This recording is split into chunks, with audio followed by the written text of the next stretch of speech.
బాధ, పోరాటం, నష్టం వంటి లోతులన్నింటినీ చవిచూసి దాటుకుని వచ్చిన వారే ఉంటారు. ఈ వ్యక్తులకు జీవితంపై ఉన్న అవగాహన, సున్నితంగా స్పందించే తీరు మరియు అభినందించే వ్యక్తిత్వము వారిని సౌమ్యమూర్తులుగా, అపార కరుణాహృదయులుగా చేస్తుంది. మహోన్నతమైన వ్యక్తులు ఊరికేనే ఉద్భవించరు. ఈ మాటల అధ్యక్ష ఎలిజబెత్ కూబ్లర్ రోస్ అని చాలా గొప్ప, దాదాపు ఈ శతాబ్దంలో ఒక గొప్ప రచయితగా, అదేవిధంగా ఒక డాక్టర్గా పేరుగాంచిన వ్యక్తి. ఇన్ ఇంగ్లీష్ అధ్యక్ష translation, the most beautiful people we have known are those who have known defeat, known suffering, known struggle, known loss, and have found their way out of the depths.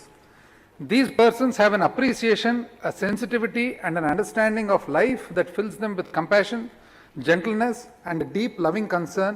Beautiful people do not just happen. Elizabeth Kubler Ross గారు అధ్యక్ష 2007 సంవత్సరంలో national women's hall of ఫేమ్లో America దేశంలో తన పేరు పెట్టడం జరిగింది. అదేవిధంగా టైమ్ మ్యాగజైన్ చెప్పిన ప్రకారంగా ఈ శతాబ్దంలో దాదాపు 100 ఎక్కువ ప్రఖ్యాతి గల 100 మోస్ట్ ఇంపార్టెంట్ థింకర్స్గా మరి పేరుగాంచిన వ్యక్తి అధ్యక్ష. ఈ మాట ప్రతికూలమైన పరిస్థితులను కూడా మానవ నాగరికత అధిగమించిన తీరు చరిత్రలో యుగయుగాలుగా నుండి లిఖింపబడి ఉంది. అత్యంత దుర్భరమైన పరిస్థితుల్లో కూడా దేశాలు, నాయకుల యొక్క అద్భుతమైన మానవ ప్రయత్నం వల్లనే మానవ జాతి మనుగడ సాగుతుంది. మానవ చరిత్రలో ఇటీవలి కాలంలో 2020 ఒక మైలురాయి సంవత్సరం అని చెప్పడం తక్కువే అవుతుంది. మునిపెన్నడూ లేని విధంగా 780 కోట్ల సంఖ్య గల యావత్తు మానవ జాతి ఒక ఉమ్మడి శత్రువుతో పోరాడడానికి కలిసి ముందుకు వచ్చారు. ఎన్నో ప్రాణాలు పోతున్నా, నిరాశతో కూడిన చీకటి మేఘాలు కుమ్ముకుంటున్న ప్రభుత్వాల, ప్రయోగశాలల శాస్త్రవేత్తలు, పరిశోధకులు నిరంతర కృషి మరియు ప్రపంచ దేశాల మధ్య సమకూరిన సహకారం మానవ జాతి యొక్క మనుగడను ఏకీకృతం చేసింది.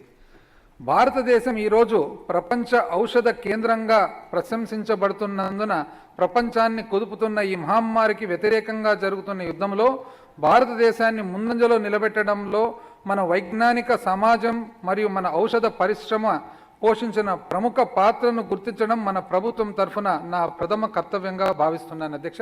ఐ రిపీట్ వన్స్ అగైన్, జరుగుతున్న యుద్ధంలో భారతదేశాన్ని ముందంజలో నిలబెట్టడంలో మన వైజ్ఞానిక సమాజం మరియు మన ఔషధ పరిశ్రమ పోషించిన ప్రముఖ పాత్రను గుర్తించడం మన ప్రభుత్వం తరఫున నా ప్రథమ కర్తవ్యంగా భావిస్తున్నాను.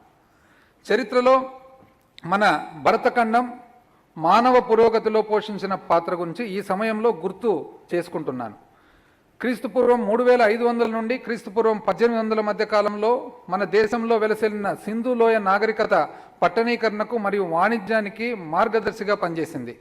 అందువలన ప్రపంచంలోని గొప్ప నాగరికతల్లో ఒకటిగా ఇది పరిగణించబడుతుంది. ఇంతేకాక క్రీస్తు శకం 1 నుండి 17వ శతాబ్దాల మధ్య అనగా ప్రాచీన మరియు మధ్యయుగాల్లో భారతదేశం ఒక అతిపెద్ద ఆర్థిక వ్యవస్థగా భాసిల్లి ప్రపంచ సంపదలో 4వ వంతు కంటే ఎక్కువ ఉండేదని చెప్పబడింది. భారతదేశంపై వలస పాలన యొక్క ఆర్థిక దుష్ప్రభావ పరిమాణం ఖచ్చితమైన అంచనా వేయబడినప్పటికీ 18వ శతాబ్దం మధ్యకాలం నుండి దేశ ఆర్థిక వ్యవస్థ చాలా వేగంగా క్షీణించిందన్న సంగతి చెప్పవచ్చు. వలస పాలనలో జరిగిన క్రూరమైన దోపిడీ భారతదేశ ఆర్థిక వ్యవస్థను పూర్తిగా నాశనం చేసింది. బ్రిటిష్ ఆర్థికవేత్త యాంగస్ మాడిసన్ అంచనా ప్రకారం క్రీస్తు శకం 1700లో ప్రపంచ ఆదాయంలో 27% దాదాపు ఉన్న భారతదేశ వాటా, అంటే ఈరోజు చూసినట్లయితే అధ్యక్ష, ఈరోజు యూరోప్ వాటా 23% ఉండగా భారతదేశం అప్పటికి 27% ఒక్క భారతదేశానికి మాత్రమే ఉండిందని చెప్పి బ్రిటిష్ ఆర్థికవేత్త యాంగస్ మాడిసన్ గారు చెప్పిన మాట అధ్యక్ష. మరి 1950 నాటికి 3కి పడిపోయింది, అంటే 27 నుంచి 3% పడిపోయిన మాట ఈరోజు ఒక్కసారి గుర్తు చేస్తున్నాను అధ్యక్ష. వలస పాలన బాధిత దేశాల్లో విస్తృతమైన అసమానతలను వదిలిపెట్టింది. ఇంతేగాక ఇది సమతుల్యం లేని సంపద పంపిణీకి కారణమైంది. దీనివలన 3వ ప్రపంచ దేశాల్లో కరువు, పేదరికము, అల్పాయుష్షు, విస్తృతమైన పోషకాహార లోపం మరియు నిరక్షరాస్యత వంటి ఎన్నో సవాళ్లు ఎదురవుతున్నాయి. మార్షల్ ప్లాన్ అనుసరించి ఎన్నో ప్రయత్నాలు చేసినప్పటికీ పరస్పర సహకారంలో కలిసి పనిచేయడానికి వివిధ దేశాలు తీర్మానించుకున్నప్పటికీ ఇంకా ఈ సవాళ్లను అధిగమించలేకపోయాం. ఇక్కడ ఈ నేపథ్యంలో అధ్యక్ష మార్షల్ ప్లాన్ అనేటప్పటికీ ఒకసారి మరి సభకు తెలియచేయాలని చెప్పి మిమ్మల్ని కోరుతున్నాను అధ్యక్ష, అవకాశం ఇవ్వమని చెప్పి. వాస్తవానికి రెండవ ప్రపంచ యుద్ధం తర్వాత అప్పటికి chief of armed forces of United states of America మరి జనరల్ మార్షల్ ఉండగా తాను రెండవ ప్రపంచ యుద్ధంలో వాస్తవానికి చర్చిల్ గారి మాటల్లో యాక్చువల్గా యుద్ధానికి మరి సారథ్యం వహించింది మార్షల్ అని చెప్పి చెప్పిన మాటలు, మరి తాను ప్రపంచ యుద్ధం తరువాత ఆయన ఫ్రాంక్లిన్ డిలానో రూజ్వెల్ట్ అనే అమెరికా ప్రెసిడెంట్ ఉండగా ఈయన అప్పటి సెక్రటరీ ఆఫ్ స్టేట్, అంటే ఇంచుమించు మన దేశానికి పోల్చినట్లయితే హోమ్ మినిస్టర్గా, ఆ తర్వాత మరి ట్రూమ్యాన్ గారు అక్కడ ప్రెసిడెంట్గా ఉన్నప్పుడు ఆయన సెక్రటరీ ఆఫ్ డిఫెన్స్గా కూడా పనిచేసి, ఆ తర్వాత రెండవ ప్రపంచ యుద్ధం తర్వాత మరి యూరోప్ అంతా కూడా మరి చాలా ఇబ్బందికరమైన పరిస్థితుల్లో ఉన్నప్పుడు తాను అమెరికా దేశం నుంచి విపరీతమైన డబ్బుల సహాయం చేసి వెస్టర్న్ యూరోప్, పశ్చిమ యూరోప్నంతా కూడా మరి మరొకసారి అభివృద్ధి చెందేదానికి ఒక ప్లాన్ ఇవ్వడం జరిగింది అధ్యక్ష. ఆ ప్లాన్ వల్లనే యూరోప్, పశ్చిమ యూరోప్ అంతా కూడా ఈరోజు మరి అభివృద్ధి చెందిందని చెప్పి మరి అందరూ కూడా శాస్త్రవేత్తలందరూ కూడా చెప్తూ ఉంటారు, ఆర్థికవేత్తలందరూ కూడా. అందుకే ఇది గుర్తించి ఆ తర్వాత 1953 సంవత్సరంలో మార్షల్ గారికి నోబెల్ ప్రైజ్ ఇవ్వడం కూడా జరిగిందని చెప్పి ఒకసారి తెలియజేస్తున్నాను అధ్యక్ష.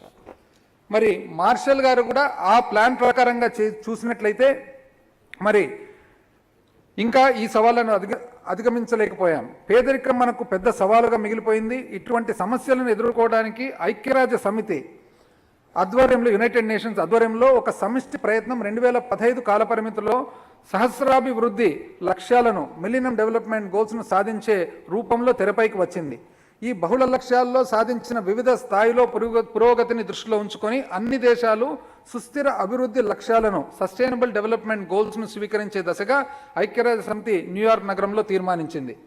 సస్టైనబుల్ డెవలప్మెంట్ గోల్స్ విషయానికి వచ్చినట్లయితే అధ్యక్ష, ప్రపంచం ముందుకు పోయేదానికి, పేదరికం నిర్మూలించేదానికి, అదేవిధంగా ప్రపంచంలో ఉండే అన్ని దేశాలు కూడా కలిసిమెలిసిగా ఒక సమానతతో కూడాలని చెప్పి ఏదైతే భావన ఉన్నదో యునైటెడ్ నేషన్స్లో తీర్మానించబడిందో, ఆ తీర్మానంలో ఒకవేళ ఇవి సాధించాలంటే అతిపెద్ద దేశమైన భారతదేశము మరి తన వంతు దీంట్లో భాగస్వామ్యం ఉండాల్సింది ఎక్కువ అవసరం ఉంటుంది. కాబట్టి అధ్యక్ష, మరి సుస్థిర అభివృద్ధి లక్ష్యాలను చూసినట్లయితే SDG 1 సస్టైనబుల్ డెవలప్మెంట్ గోల్ 1 పేదరికం లేకపోవడం, SDG 2 ఆకలి లేకపోవడం, SDG 3 ఆరోగ్యం మరియు క్షేమం, SDG 4 నాణ్యమైన చదువు, SDG 5 లింగ సమానత్వం, SDG 6 శుద్ధమైన నీరు మరియు పరిశుభ్రత, SDG 7 కొనగలిగే మరియు పునరుత్పాదక శక్తి, SDG 8 తృప్తి కలిగే పని మరియు ఆర్థిక వృద్ధి, SDG 9 ఫ్యాక్టరీ కొత్త ఆవిష్కరణ మరియు మౌలిక వసతులు,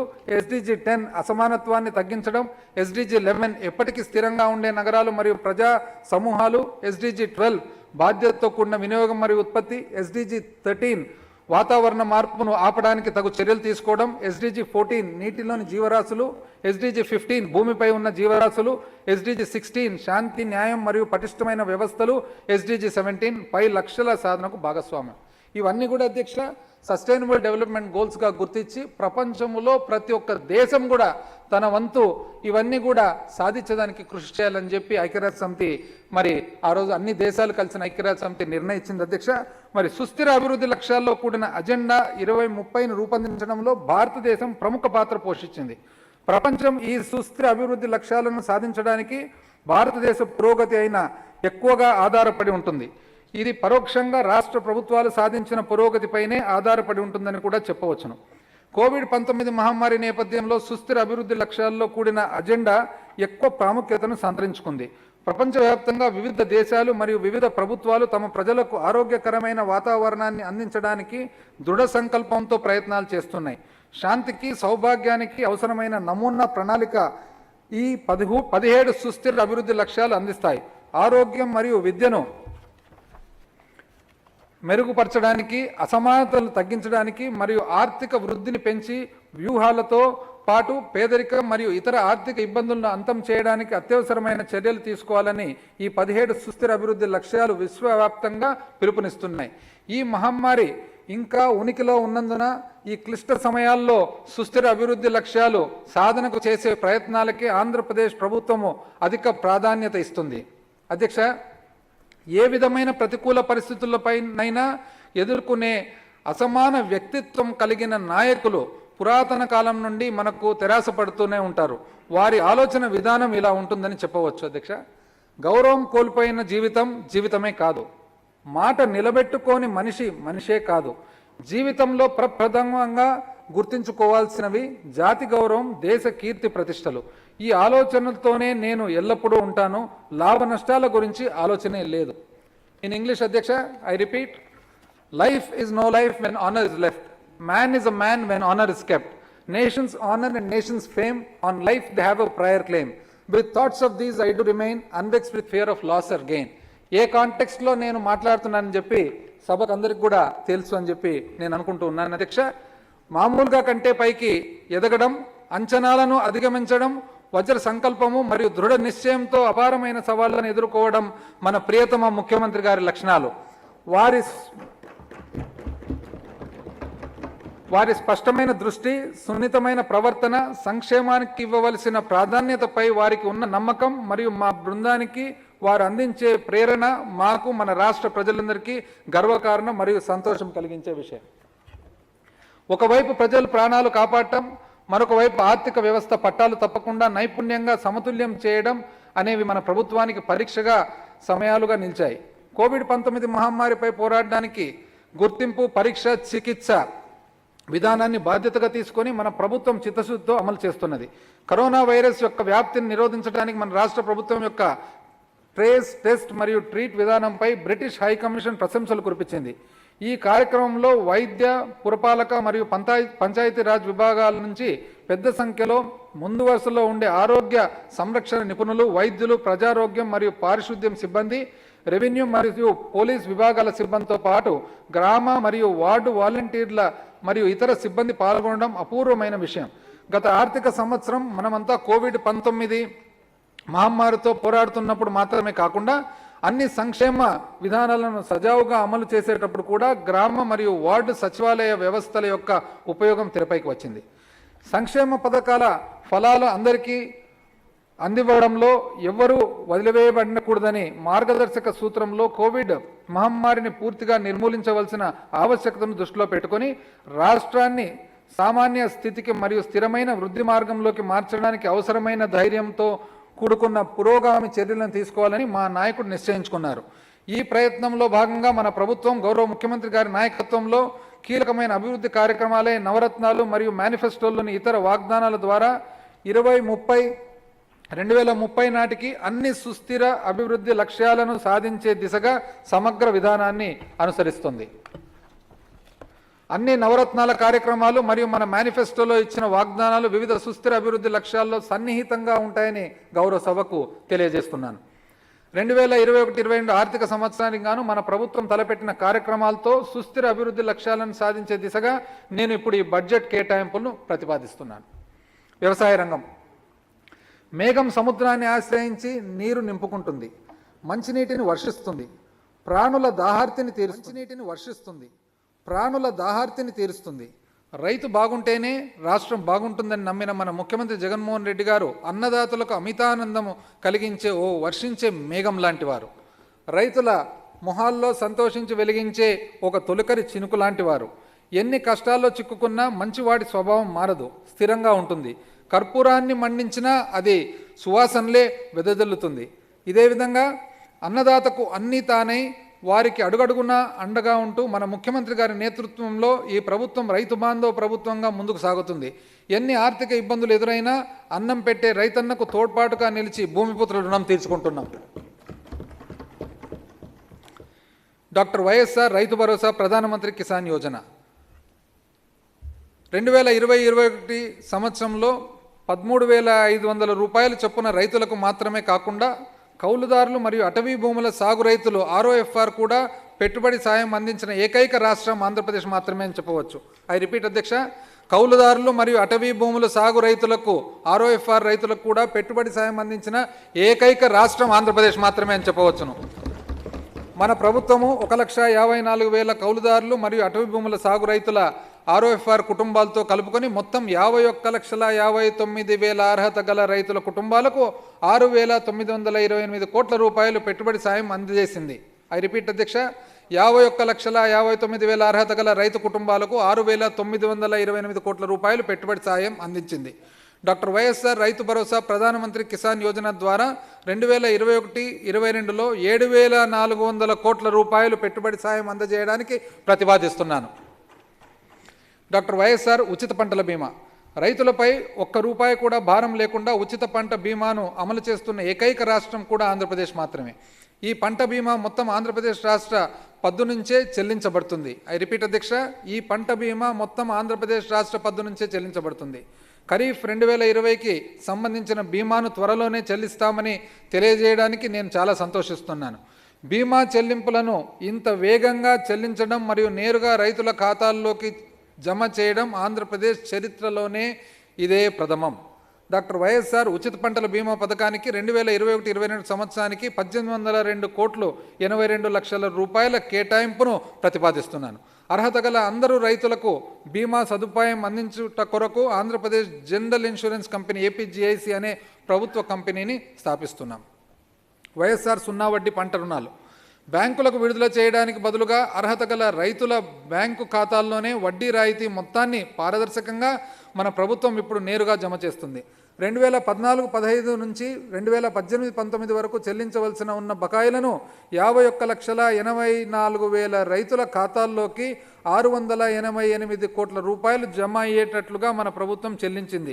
2021-22 సంవత్సరం కోసం వైఎస్ఆర్ సున్నా వడ్డీ పంట రుణాలకై 500 కోట్ల రూపాయలు కేటాయింపును ప్రతిపాదిస్తుంది. డాక్టర్ వైఎస్ఆర్ రైతు భరోసా కేంద్రాలు ప్రభుత్వం 10,544 గ్రామీణ మరియు 2,234 పట్టణ డాక్టర్ వైఎస్ఆర్ రైతు భరోసా కేంద్రాలను ఏర్పాటు చేసింది. ఇవి సమీకృత వ్యవసాయ పెట్టుబడి ఇన్పుట్ కేంద్రాలు మరియు రైతు విజ్ఞాన కేంద్రాలుగా పనిచేస్తున్నాయి. డాక్టర్ వైఎస్ఆర్ రైతు భరోసా కేంద్రాలను వ్యవసాయం మరియు ఉద్యానవన పంటల ఉత్పత్తి సేకరణ కేంద్రాలుగా కూడా మన ప్రభుత్వం ప్రకటించింది. దీని ప్రకారం 2020 ఖరీఫ్ సమయంలో రైతు భరోసా కేంద్రాల స్థాయిలో 4,000 సేకరణ కేంద్రాలు ప్రారంభించబడ్డాయి. రైతుల రవాణా ఖర్చును ఆదా చేస్తూ గ్రామ స్థాయిలోని కనీస మద్దతు ధరను నిర్ణయిస్తున్న ఏకైక రాష్ట్రం ఆంధ్రప్రదేశ్ మాత్రమే అని నేను గౌరవ సభకు తెలియజేస్తున్నాను. ఐ రిపీట్ అధ్యక్ష, రైతుల రవాణా ఖర్చును ఆదా చేస్తూ గ్రామ స్థాయిలోనే కనీస మద్దతు ధరను నిర్ణయిస్తున్న ఏకైక రాష్ట్రం ఆంధ్రప్రదేశ్ మాత్రమే అని నేను గౌరవ సభకు తెలియజేస్తున్నాను. మన ప్రభుత్వం బాధ్యతలు స్వీకరించినప్పుడు నుండి 5,806 కోట్ల విలువైన 16.46 లక్షల మెట్రిక్ టన్నుల వ్యవసాయ వస్తువులను సేకరించడం జరిగింది. ఇందులో లాక్డౌన్ వ్యవధిలో 2,582 కోట్ల విలువైన సేకరణ జరిగింది. ఈ సేకరణ రైతులకు సకాలంలో సహాయాన్ని అందించేందుకు మరియు రైతుల సంక్షేమానికి మన ప్రభుత్వ నిబద్ధతకు ఉదాహరణమని గౌరవ సభకు తెలియజేస్తున్నాను. మన ప్రభుత్వం వ్యవసాయం మరియు ఉద్యానవన ఉత్పత్తుల్లో మార్కెట్ జోక్యం కోసం 3,000 కోట్ల రూపాయలతో ధరల స్థిరీకరణ నిధిని ఏర్పాటు చేసింది. 2021-22 సంవత్సరానికి ధరల స్థిరీకరణ నిధి భర్తీ కోసమై 500 కోట్లు ప్రతిపాదిస్తున్నాను. భర్తీ కోసం నష్టం ఏదైతే ఉందో గత సంవత్సరంలో దాన్ని భర్తీ చేసేదానికోసం 500 కోట్లు ప్రతిపాదిస్తున్నాను. డాక్టర్ వైఎస్ఆర్ వ్యవసాయ టెస్టింగ్ ల్యాబ్స్ రైతుల పరిసర ప్రాంతాల్లో నాణ్యమైన పరీక్షా సదుపాయాలు కల్పించడానికి ప్రభుత్వం నియోజకవర్గ స్థాయిలో 147 ప్రయోగశాలలు, జిల్లా స్థాయిలో 11 ప్రయోగశాలలు, 4 ప్రాంతీయ కోడింగ్ కేంద్రాలను ఏర్పాటు చేసింది. ఈ సమీకృత ప్రయోగశాలలు నాణ్యమైన పెట్టుబడి ఇన్పుట్ లభ్యాలతో నిర్ధారిస్తాయి మరియు తద్వారా పంట ఉత్పాదకతను పెంచడంలో సహాయపడతాయి. ఈ ప్రయోగశాలలు 2021 ఖరీఫ్ చివరి నాటికి పనిచేయడానికి సిద్ధంగా ఉంటాయి. నేను డాక్టర్ వైఎస్ఆర్ వ్యవసాయ టెస్టింగ్ ల్యాబ్ స్థాపన మరియు పనితీరు కొరకు 2021-22 సంవత్సరానికి గాను 88.57 కోట్ల రూపాయల కేటాయింపును ప్రతిపాదిస్తున్నాను. వ్యవసాయ యాంత్రీకరణ రాష్ట్ర వ్యాప్తంగా రైతుల ఆదాయాన్ని మెరుగుపరిచేందుకు రైతు భరోసా కేంద్రాల స్థాయిలో ఫామ్ గేట్ మౌలిక సదుపాయాల అభివృద్ధికి ప్రభుత్వం ఎన్నో ప్రయోజనాలు గల సదుపాయ కేంద్రాలు అనే భవనాలు తీసుకొచ్చింది. గ్రామ స్థాయిలో 10,246 కస్టమ్ నియామక కేంద్రాలు, నియోజకవర్గ స్థాయిలో 151 hi-tech high value farm machinery హబ్బులు ఏర్పాటు చేసుకొని పురోగతిలో కొనసాగుతున్నాయి. వ్యక్తిగత పనిముట్లు, నీడ్ బేస్డ్ సిహెచ్సిలు, కంబైన్డ్ హార్వెస్టర్లు, ప్రాథమిక మరియు ద్వితీయ ప్రాసెసింగ్ యూనిట్ల విలువ పెంచడానికి వ్యవసాయ యాంత్రీకరణ శిక్షణా కేంద్రంను ఏర్పాటు చేయడానికి నిర్ణయం తీసుకోవడమైనది. వ్యవసాయ యాంత్రీకరణకు 2021-22 గాను 739.46 కోట్ల రూపాయలు కేటాయింపును ప్రతిపాదిస్తున్నాను.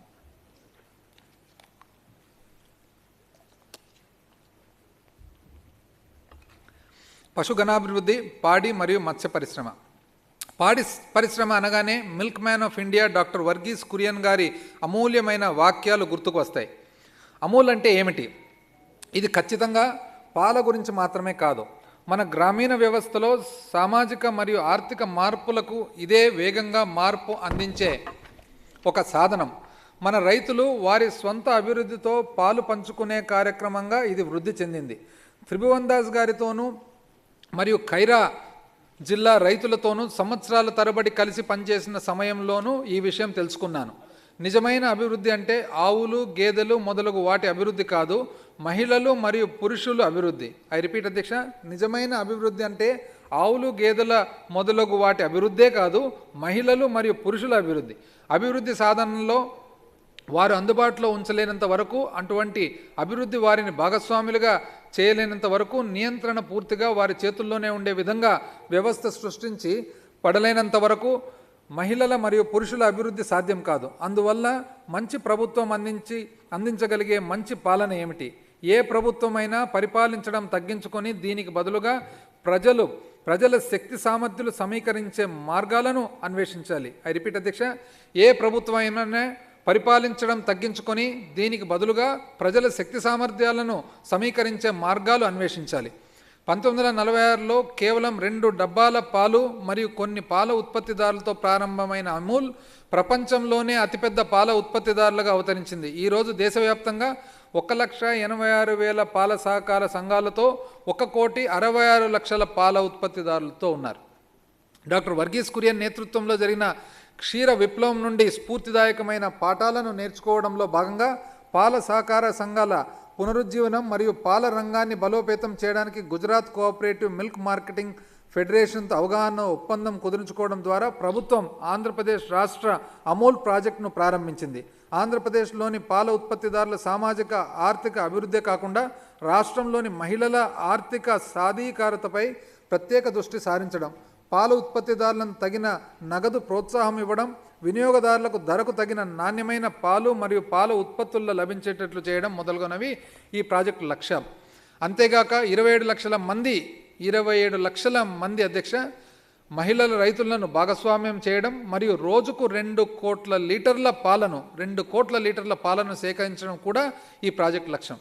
9,899 ఇంచుమించు 10,000 అధ్యక్ష మహిళా పాల సహకార సంఘాల నిర్వహణలో బాధ్యతను పంచుకోవడం మరియు తగిన ధరతో పాటు ఆర్థిక అభివృద్ధిని అందుకోవడమే లక్ష్యంగా వారికి పాల నాణ్యత మరియు పారదర్శకతను నిర్ధారించే automatic milk collection units AMCU మరియు బల్క్ మిల్క్ కూలింగ్ యూనిట్స్ BMCUలను కలిగి ఉన్న భవనాలను ఏర్పాటు చేయడం జరుగుతుంది. ఈ విప్లవం ఇప్పటికే 700 గ్రామాల్లో ప్రారంభమైంది మరియు మహిళా పాల ఉత్పత్తిదారులు రైతుల లీటర్ల పాలు 5 నుంచి 17 వరకు అదనపు ఆదాయాన్ని పొందుతున్నారు.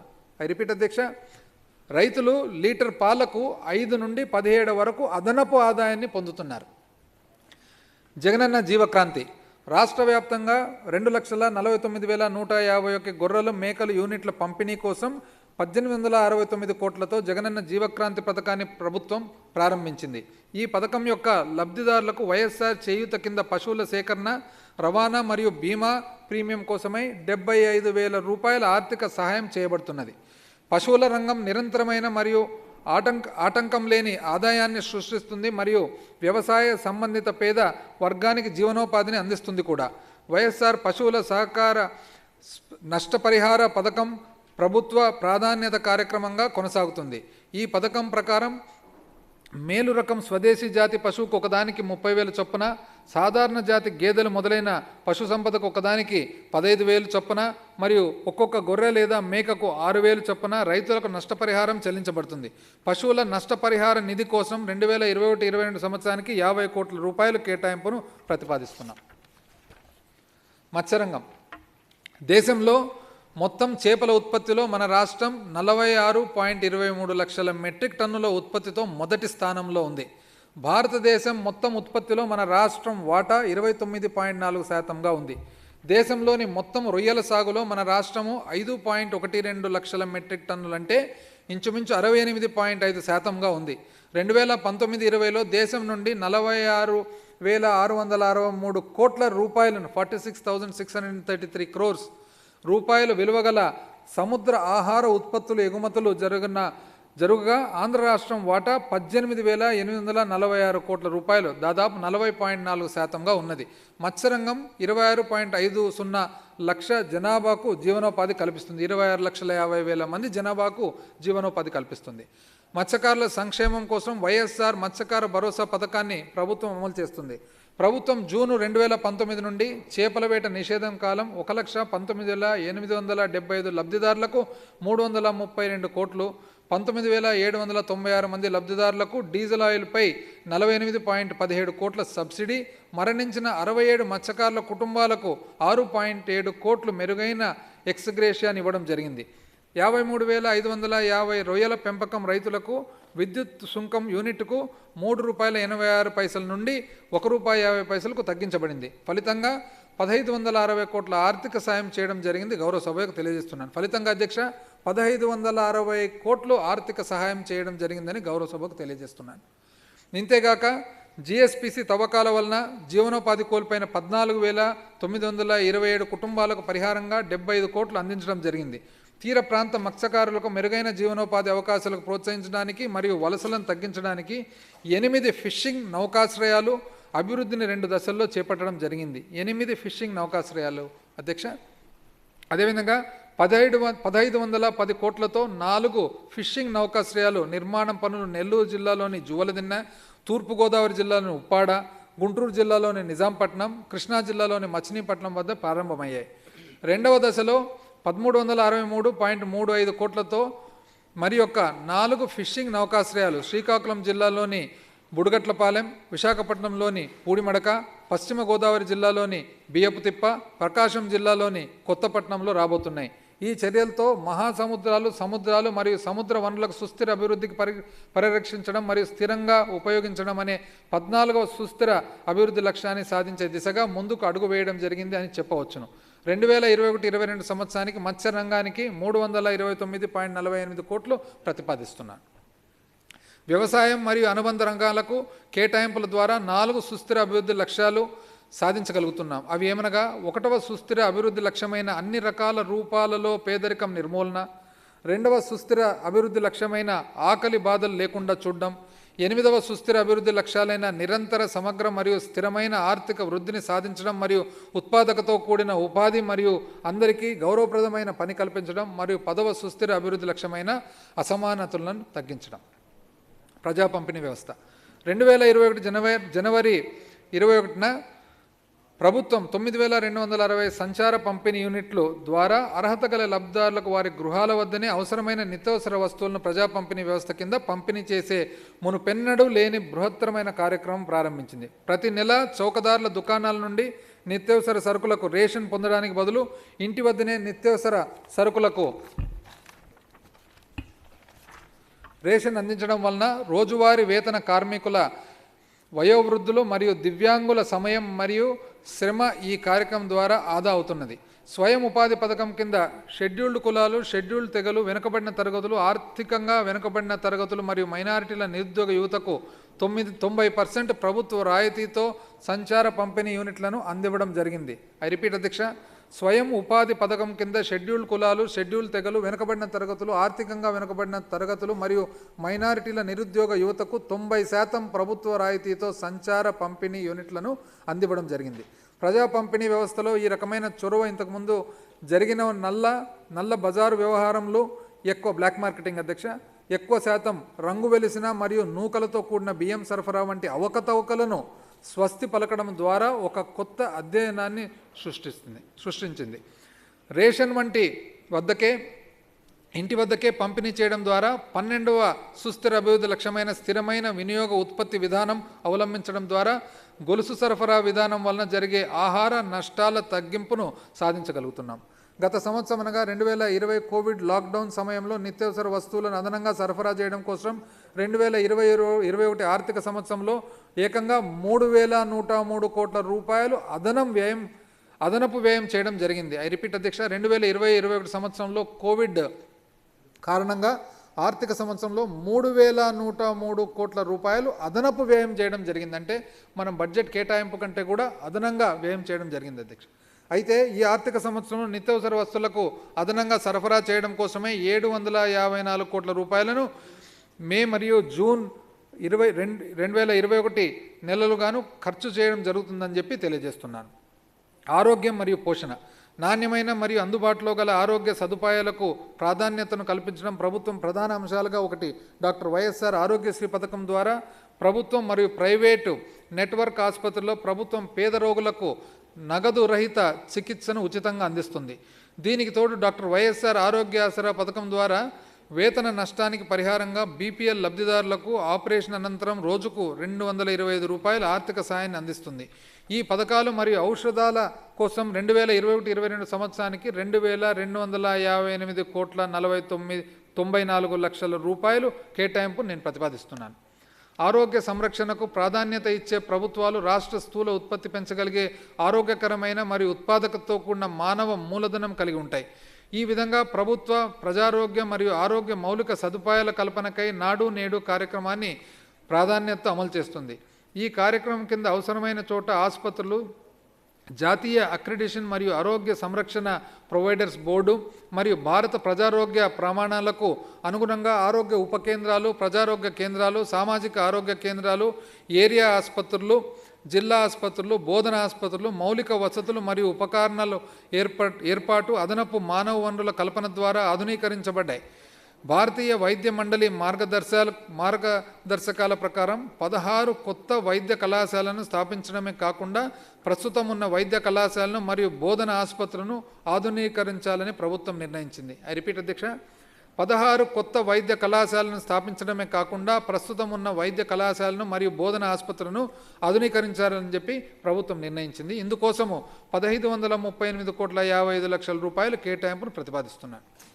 ప్రభుత్వం వివిధ సమయాల్లో వివిధ విషయాల్లో కోవిడ్-19 మహమ్మారి నివారణకు తగ్గించడానికి మరియు వీటి నిర్వహణ కోసం 2,246.18 కోట్లు ఖర్చు చేసింది. ప్రయోగశాలల ఏర్పాటుకు, ఆరోగ్య పరీక్షలకు, మందులకు, పీపీఈ కిట్లకు, వెంటిలేటర్లకు, ట్రూనాట్ యంత్రాల చిప్స్లకు, ఆక్సిజన్ పైప్లైన్ల ఏర్పాటుకు, వ్యాక్సిన్ల సేకరణలకు మొదలగు వాటికై ఈ ఖర్చు చేయడం జరిగింది. ఇప్పటి వరకు 53,34,000 మందికి మొదటి విడత టీకాలు, 21,74,000 మందికి రెండో విడత టీకాలు వేయడం జరిగింది. ఆంధ్రప్రదేశ్ ప్రభుత్వ కోవిడ్-19 మహమ్మారి నివారణకు అవలంబించిన వివిధ పద్ధతులకు మరియు కోవిడ్-19 మహమ్మారి నుంచి ఉపశమనం పొందేందుకు చేస్తున్న నిర్వహణకు వ్యూహాలను నీతి ఆయోగ్ ఆంధ్రప్రదేశ్ ప్రభుత్వాన్ని ఎంతో ప్రశంసించిందని గౌరవ సభకు తెలియజేస్తున్నాను. నేను మరొకసారి ఐ రిపీట్ అధ్యక్ష, నీతి ఆయోగ్ ఆంధ్రప్రదేశ్ ప్రభుత్వాన్ని ఎంతో ప్రశంసించిందని చెప్పి గౌరవ సభకు తెలియజేస్తాను. ఆరోగ్యం, వైద్యం మరియు కుటుంబ సంక్షేమం కోసము 2021-22 సంవత్సరానికి 13,830 కోట్ల 44 లక్షల రూపాయల కేటాయింపు నేను ప్రతిపాదిస్తున్నాను. ఇది 2020-21 సంవత్సరం చేసిన కేటాయింపుల కంటే 21.11% ఎక్కువ అని చెప్పి కూడా తెలియజేస్తా ఉన్నాను అధ్యక్ష. ఈ కేటాయింపులు 3వ సుస్థిర అభివృద్ధి లక్ష్యమైన ఆరోగ్యకరమైన జీవితాలను నిర్ధారించడం మరియు అందరికీ మంచి ఆరోగ్యాన్ని కల్పించడం సాధించడానికి ఉద్దేశించబడ్డాయి. మహిళల మరియు బాలల బడ్జెట్ ఏ సమాజమైనా స్థిరమైన అభివృద్ధి సాధించాలంటే ఆయా ప్రభుత్వాల పిల్లలు మరియు మహిళలపై పెట్టే ప్రభుత్వ వ్యయమే కీలకం. మహిళలు మరియు పిల్లల కోసం వార్షిక బడ్జెట్లో కేటాయించిన కేటాయింపులను గుర్తించడానికి మరియు అంచనా వేయడానికి ఒక పటిష్టమైన యంత్రాంగం ఏర్పాటు అవసరాన్ని ప్రభుత్వం గుర్తించింది. అంతేగాక ఇటువంటి కేటాయింపుల యొక్క పరిమాణాన్ని అర్థం చేసుకోవడానికి తదుపరి బడ్జెట్లలో కేటాయింపులను ఖర్చులను ట్రాక్ చేయడానికి ఈ యంత్రాంగం వీలు కల్పిస్తుంది. తద్వారా ప్రణాళికబద్ధమైన నుంచి ఫలితాలను రాబట్టవచ్చని చెప్పి ప్రభుత్వ ఆలోచన. అందువలన 2021-22 ఆర్థిక సంవత్సరం నుండి జెండర్ బడ్జెట్ మరియు బాలల బడ్జెట్ ప్రభుత్వం ప్రత్యేక దృష్టిని సాధించింది. ఐ రిపీట్ అధ్యక్ష, అందువలన 2021-22 ఆర్థిక సంవత్సరం నుండి జెండర్ బడ్జెట్ మరియు బాలల బడ్జెట్పై ప్రభుత్వం ప్రత్యేక దృష్టిని సాధించింది. పిల్లల అభివృద్ధికి మనం ఇవ్వవలసిన ప్రాముఖ్యతను తెలియజేయడానికి సాహిత్యంలో నోబెల్ బహుమతి పొందిన రవీంద్రనాథ్ ఠాగూర్ గారి మాటలు నేను గుర్తు చేస్తున్నాను. పిల్లలను మీ స్వంత శిక్షణ అవసరాలకు పరిమితం చేయవద్దు, వారు జన్మించిన కాలమే వేరు. పిల్లలను మీ స్వంత శిక్ష అవసరాలకు పరిమితం చేయవద్దు, వారు జన్మించిన కాలమే వేరు. కేవలము మన పరిమితిలో మన హయాంలో జరిగినట్లే కాకుండా వాళ్ళ జన్మించిన కాలమే వేరు కాబట్టి వాళ్ళని ఆ విధంగా చూడాలని చెప్పి రవీంద్రనాథ్ ఠాగూర్ గారు చెప్పిన మాటల అధ్యక్ష. 3 నుంచి 6 సంవత్సరాల మధ్య వయసు గల 8.7 లక్షల మంది పిల్లల్లో పౌష్టిక ఆహార సరఫరాలతో పాటు వయసుకు తగిన ఆలోచన, సామాజిక మరియు భావోద్వేగ వికాసానికి పునాది వేయడానికి 55,607 అంగన్వాడీ కేంద్రాల్లో ప్రభుత్వం వైఎస్ఆర్ ప్రీ ప్రైమరీ పాఠశాలను ప్రవేశపెట్టింది. పిల్లల సమగ్ర అభివృద్ధికి ఈ క్రమబద్ధమైన విధానం దేశంలోని ఒక ప్రత్యేకమైన నమూనాగా నిలుస్తుంది. ఈ కొత్త విధానం ద్వారా రాష్ట్ర విద్యా పరిశోధన మరియు శిక్షణా మండలి SCERT మద్దతుతో సవరించిన ప్రీ స్కూల్ పాఠ్య ప్రణాళిక ఆదేశాలను అనుసరిస్తుంది. వాస్తవానికి అధ్యక్ష, ఈ పర్టికులర్ డిపార్ట్మెంట్ మీద గౌరవ ముఖ్యమంత్రి గారు ప్రత్యేకంగా నాకు తెలిసి ఇంచుమించు 40 సార్ల కంటే ఎక్కువ రివ్యూ చేసినట్లున్నారు అధ్యక్ష. స్వీడను, ఫిన్లాండ్ ఇటువంటి దేశాల్లో కూడా ఏ విధంగా మరి పిల్లలను చదివించే విధానాలు ఉన్నాయి, అదేవిధంగా మన కొత్త కేంద్ర ప్రభుత్వం సూచించిన ఏవైతే విధానాలు ఉన్నాయో అవన్నీ కూడా ఇన్కార్పొరేట్ చేసి ఈ కొత్త విధానాన్ని రూపకల్పన చేసిన మాట మీకు తెలియజేస్తా ఉన్నాను అధ్యక్ష.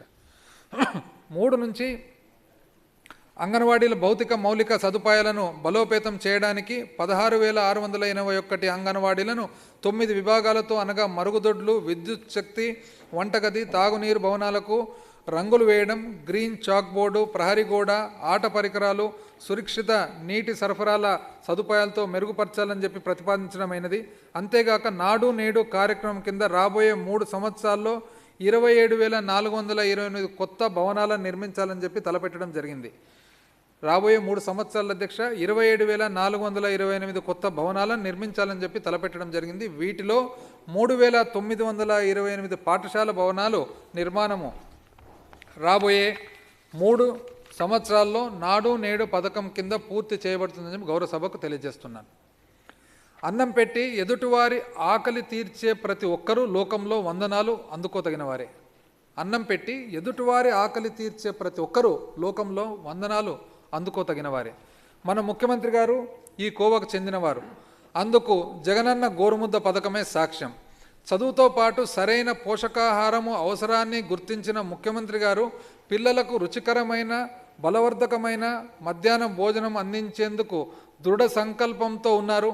నాణ్యమైన చదువు చెప్పడంతో పాటు వారికి ఇష్టమైన ఆహారాన్ని ప్రేమగా అందిస్తూ రాష్ట్రంలోని చిన్నారులందరికీ జగన్మోహన్ రెడ్డి గారు అత్యంత ప్రియమైన మేనమామగా మారిపోయారు. నాకు తెలిసి అధ్యక్ష, ముఖ్యమంత్రి గారు పాపం పిల్లలు చిన్నగున్నప్పుడు పాపం అంతకంటే కూడా ఎక్కువ ఇప్పుడు పెట్టినట్లున్నారు పాపం దృష్టి అని చెప్పి నేను అనుకుంటా ఉన్నాను. ఎందుకంటే కొన్ని నంబర్ ఆఫ్ టైమ్స్ ఏ ఆహారం ఎట్లా పెట్టాలి, ఏ దాంట్లో ఏ ఇంగ్రీడియంట్ పెట్టాలని చెప్పి డిస్కస్ చేసిన మాట.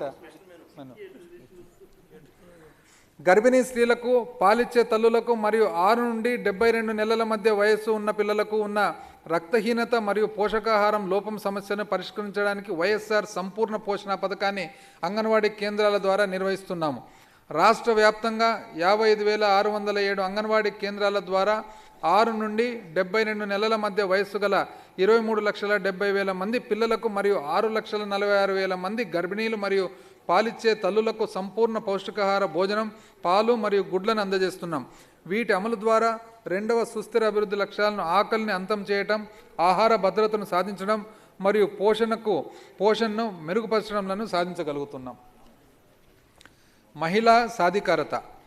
మహిళల స్థితిగతులు బాగుపడనేది బాగుపడనిదే సమాజం అభివృద్ధి చెందదు, ఏ పక్షి అయినా ఒక్క రెక్కతో ఎగరలేదు. స్వామి వివేకానంద గారి వాక్యాలు అధ్యక్ష. మహిళల స్థితిగతులు బాగుపడనిదే సమాజం అభివృద్ధి చెందదు, ఏ పక్షి అయినా ఒక రెక్కతో ఎగరలేదు. వైఎస్ఆర్ ఆసరా. మహిళల సాధికారత, స్వయం ప్రతిపత్తి మరియు వారి రాజకీయ, సామాజిక, ఆర్థిక, ఆరోగ్య స్థితిగతులు మెరుగుదల అనేవి సుస్థిరమైన సమగ్ర పాలనలో అంతర్భాగంగా ఉంటాయి. సురక్షితమైన జీవనోపాధి మరియు ఆర్థిక భాగస్వాముల కల్పన ద్వారా మహిళల ప్రాధాన్యతను మెరుగుపరచడానికి ప్రభుత్వం అనేక చర్యలు ప్రారంభించడమే కాక అమలు చేస్తుంది. మహిళల స్థితిని మెరుగుపరచడానికి ఒకే సమయంలో అన్ని చర్యలు తీసుకున్నప్పుడే అభివృద్ధి కార్యక్రమాలు సఫలీకృతమవుతాయి.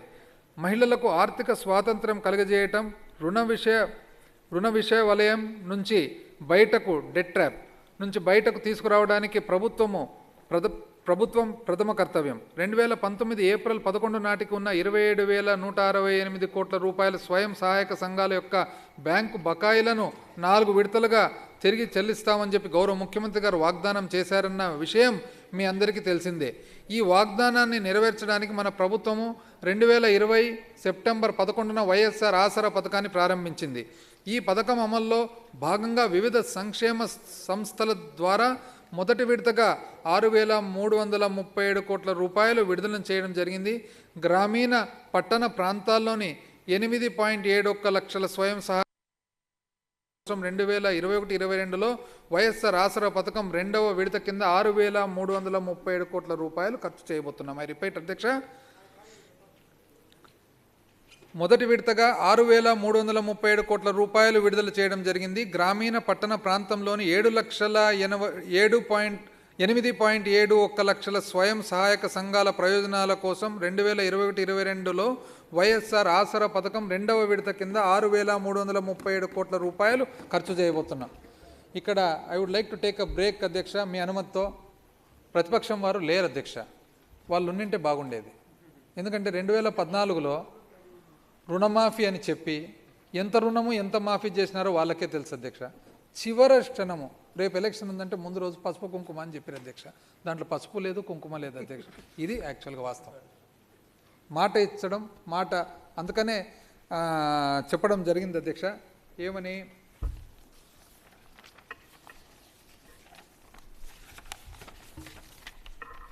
Life is no life when honour is left. Man is a man when honour is kept. Nations honor, nations fame. On life they have a prior claim. With thoughts of these I do remain unvexed with fear of loss or gain. ఏదైనా కానీ మాట ఇచ్చి నిలబెట్టుకోవడం అనేది అది ఒక ప్రత్యేకమైన గుణం అధ్యక్ష. ఈరోజు మనం చూస్తున్నాం. వైఎస్ఆర్ సున్నా వడ్డీ. మన ప్రభుత్వము 2020 ఏప్రిల్ 24న వైఎస్ఆర్ సున్నా వడ్డీ పథకమును ప్రారంభించింది. ఈ పథకం అమల్లో భాగంగా 2019-20 సంవత్సరానికి చెందిన రుణాలపై వడ్డీకి సంబంధించిన 1,400 కోట్లు బదిలీ చేయడం జరిగింది. తద్వారా గ్రామీణ పట్టణ ప్రాంతాల్లోని 8,78,874 స్వయం సహాయక సంఘాలకు చెందిన 90,37,254 మంది మహిళలు లబ్ధి పొందారు. ఏప్రిల్ 2021లో ఈ పథకానికి 1,112 కోట్ల రూపాయలు విడుదల చేయడం జరిగింది. 2021-22 సంవత్సరంలో 1,112 కోట్ల రూపాయల కేటాయింపును ప్రతిపాదిస్తున్నాను. ఇక్కడ చూసినట్లయితే అధ్యక్ష 1,400 కోట్లను బదిలీ చేయడం జరిగింది. తద్వారా గ్రామీణ పట్టణ ప్రాంతంలో 8,78,874 స్వయం సహాయక సంఘాలకు చెందిన 90,37,254 మంది మహిళలు, అంటే ఇంచుమించు 9 లక్షల స్వయం సహాయక సంఘాలకు మరి 90 లక్షల మంది మహిళలు ఈరోజు లబ్ధి పొందిన మాట ఈరోజు మీకు తెలియజేస్తా ఉన్నాను అధ్యక్ష. అదేవిధంగా వైఎస్ఆర్ చేయూత. మహిళలను అభివృద్ధి చేయవలసిన అవసరం లేదు.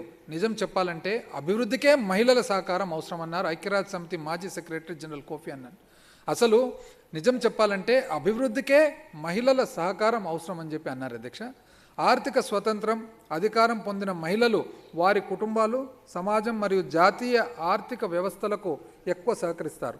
సుస్థిర అభివృద్ధి లక్ష్యాలు 2030ని సాధించడానికి మహిళా సాధికారతతో తోడ్పడుతుంది. 2020 ఆగస్టు 12న వైఎస్ఆర్ చేయూత కార్యక్రమాన్ని ప్రారంభించడం ద్వారా మన ప్రభుత్వం తన మరో వాగ్దానాన్ని నెరవేర్చడం జరిగింది. సామాజిక ఆర్థిక సాధికారత వైపు నడిపించడానికి 45 నుంచి 60 సంవత్సరాల మధ్య వయసు గల షెడ్యూల్డ్ కులాలు, షెడ్యూల్డ్ తెగలు, వెనుకబడిన తరగతులు మరియు అల్పసంఖ్యాక వర్గాలకు చెందిన 23,76,000 మంది మహిళల లబ్ధిదారులకు 4,455 కోట్ల రూపాయల సహాయాన్ని అందించాం.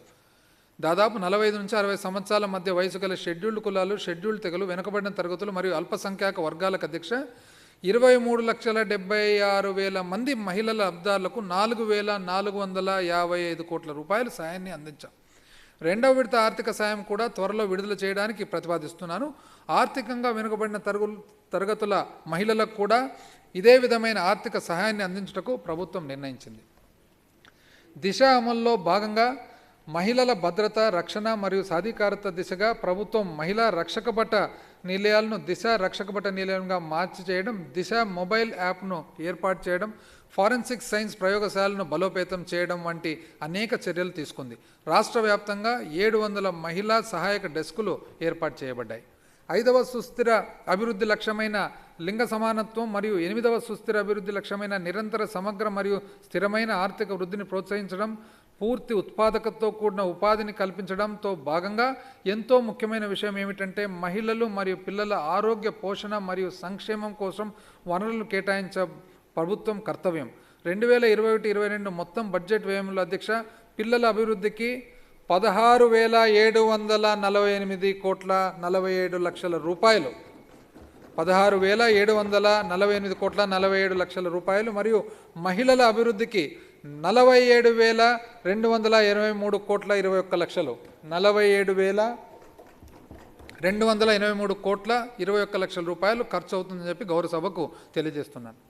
సంక్షేమం, సమానత్వ సాధన, న్యాయ అన్యాయాల అంతరం లేకుండా వర్షం అందరిపై సమానంగా కురిసినట్టుగానే మీ వాత్సల్యంను కూడా అందరిపై సమానంగా చూపండి అని చెప్పి గౌతమ బుద్ధుడు బోధించాడు అనే విషయం మనందరికీ తెలిసిండేదే. సుస్థిర అభివృద్ధి లక్ష్యమైన స్థిరమైన పురోగతిని నమోదు చేయడం, సమర్థవంతమైన సామాజిక మౌలిక సదుపాయాలను నిర్మించడం అత్యవసరం. ఈ లక్ష్యం కొరకు పేద, వెనుకబడిన మరియు బలహీన వర్గాల అవసరాలు మరియు ప్రాధాన్యతతో సమగ్ర పద్ధతిలో పరిష్కరించాలని చెప్పి పిలుపునిచ్చింది. అన్ని వర్గాల పౌరుల సంక్షేమానికి, ముఖ్యంగా షెడ్యూల్డ్ కులాలు, షెడ్యూల్డ్ తెగలు, వెనుకబడిన తరగతులు, ఆర్థికంగా వెనుకబడిన తరగతులు మరియు అల్పసంఖ్యాక వర్గాల వారి సంక్షేమానికి ప్రాధాన్యత ఇవ్వడానికి నవరత్నాల కార్యక్రమాలు మరియు ప్రభుత్వ ఇతర పథకాలు రూపొందించబడ్డాయని చెప్పి గౌరవ సభకు తెలియజేస్తున్నాను. వైఎస్ఆర్ బీమా 2020 అక్టోబర్ 21 నాటికి 1,41,00,000 మంది అర్హత గల పేద కుటుంబాలకు ఉచిత బీమా అందించే ఉద్దేశంతో 100% ప్రీమియం ఖర్చును తానే భరిస్తూ ప్రభుత్వం వైఎస్ఆర్ బీమా పథకాన్ని ప్రారంభించింది. 100% ప్రీమియం ఖర్చు ప్రభుత్వమే భరాయిస్తూ వైఎస్ఆర్ బీమా పథకాన్ని ప్రారంభించింది. ఇంటి పెద్దను కోల్పోయిన కుటుంబాలు నిరాశ్రయులు కాకుండా ఉండాలని దృఢ సంకల్పంతో ప్రభుత్వమే తన సొంత నిధుల నుండి 12,039 మంది మరణించు కుటుంబాలకు 254 కోట్ల రూపాయలను క్లెయిమ్స్ మొత్తాన్ని చెల్లించింది. 2021-22 ఆర్థిక సంవత్సరంలో వైఎస్ఆర్ బీమా పథకానికి 372 కోట్ల రూపాయలను ప్రతిపాదిస్తున్నాను. వృత్తిదారులకు సంక్షేమ పథకాలు, జీవనోపాధి ఆర్థిక సాయం.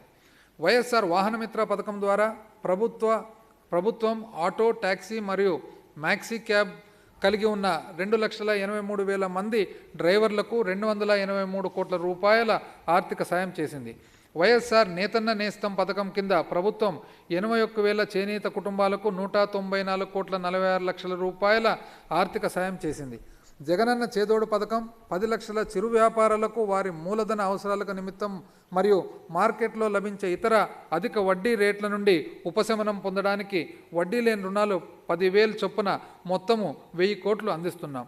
జగనన్న చేదోడు పథకం ద్వారా రజకులు, నాయి బ్రాహ్మణులు, దర్జీలు, దోబీలు మొదలుగా 2,85,000 మంది లబ్ధిదారులకు 285 కోట్ల రూపాయలు విడుదల చేయడం జరిగింది. ఈ పథకం ద్వారా 8వ సుస్థిర అభివృద్ధి లక్ష్యాలైన ఉత్పాదకతతో కూడిన ఈ ఉపాధి మరియు గౌరవప్రదమైన పని కల్పించడం, 1వ సుస్థిర అభివృద్ధి లక్ష్యమైన పేదరిక నిర్మూలన మరియు 10వ సుస్థిర అభివృద్ధి లక్ష్యమైన అసమానతల తగ్గింపులను సాధించగలుగుతున్నాం.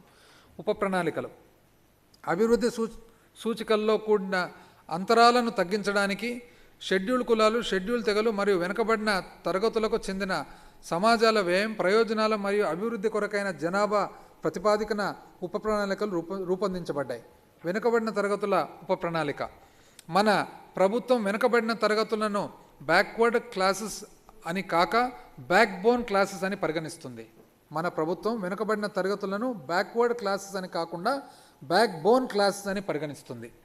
ఈ ప్రణాళిక మెరుగైన అమలు కోసం 139 ఉపకులాల్లో కూడిన వెనుకబడిన తరగతుల సమాజాల కమ్యూనిటీల కొరకు 56 కొత్త బీసీ కార్పొరేషన్లు ఏర్పాటు చేయడం ఈ ప్రభుత్వం సాధించిన మరో మైలురాయి. మన ప్రభుత్వం ఇప్పటి వరకు సుమారు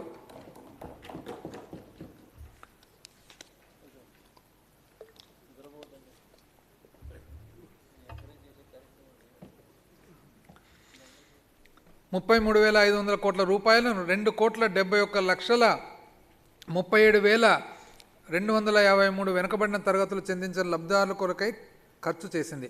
వెనుకబడిన తరగతుల ఉప ప్రణాళికకు 28,237 కోట్ల 65 లక్షల రూపాయలు ప్రతిపాదిస్తున్నాను. వెనుకబడిన తరగతుల ఉప ప్రణాళికకు సబ్-ప్లాన్కు 28,237 కోట్ల 65 లక్షల రూపాయలు ప్రతిపాదిస్తున్నాను. కాపు సంక్షేమం. కాపు సామాజిక వర్గం సంక్షేమం మన ప్రభుత్వ విధానాల్లో ఒక ముఖ్యమైన విషయం. కాపు సంక్షేమానికై స్పష్టమైన కేటాయింపులు చేయడం జరిగింది. జీవనోపాధి సహాయమునకై కాపు మహిళలకు ప్రతి సంవత్సరం 15,000 రూపాయలు ఇస్తున్నాం. కాపు నేస్తం పథకం కింద 2021-22 సంవత్సరాల్లో 500 కోట్ల రూపాయలు ప్రతిపాదించడమైనది. 2021-22 ఆర్థిక సంవత్సరానికి కాపు సామాజిక వర్గ సంక్షేమానికి 3,306 కోట్ల రూపాయలు వివిధ సంక్షేమ పథకాలకు కేటాయింపును ప్రతిపాదిస్తున్నాను. 3,306 కోట్లు కాపు సంక్షేమానికి.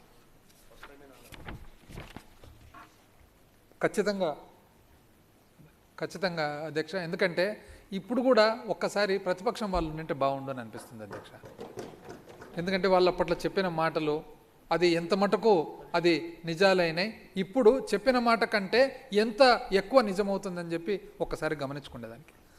షెడ్యూల్డ్ కులాల ఉప ప్రణాళిక 2021-22 సంవత్సరంలో షెడ్యూల్డ్ కులాల ఉప ప్రణాళికకు 17,403 కోట్ల 14 లక్షల రూపాయలు ప్రతిపాదిస్తున్నాను.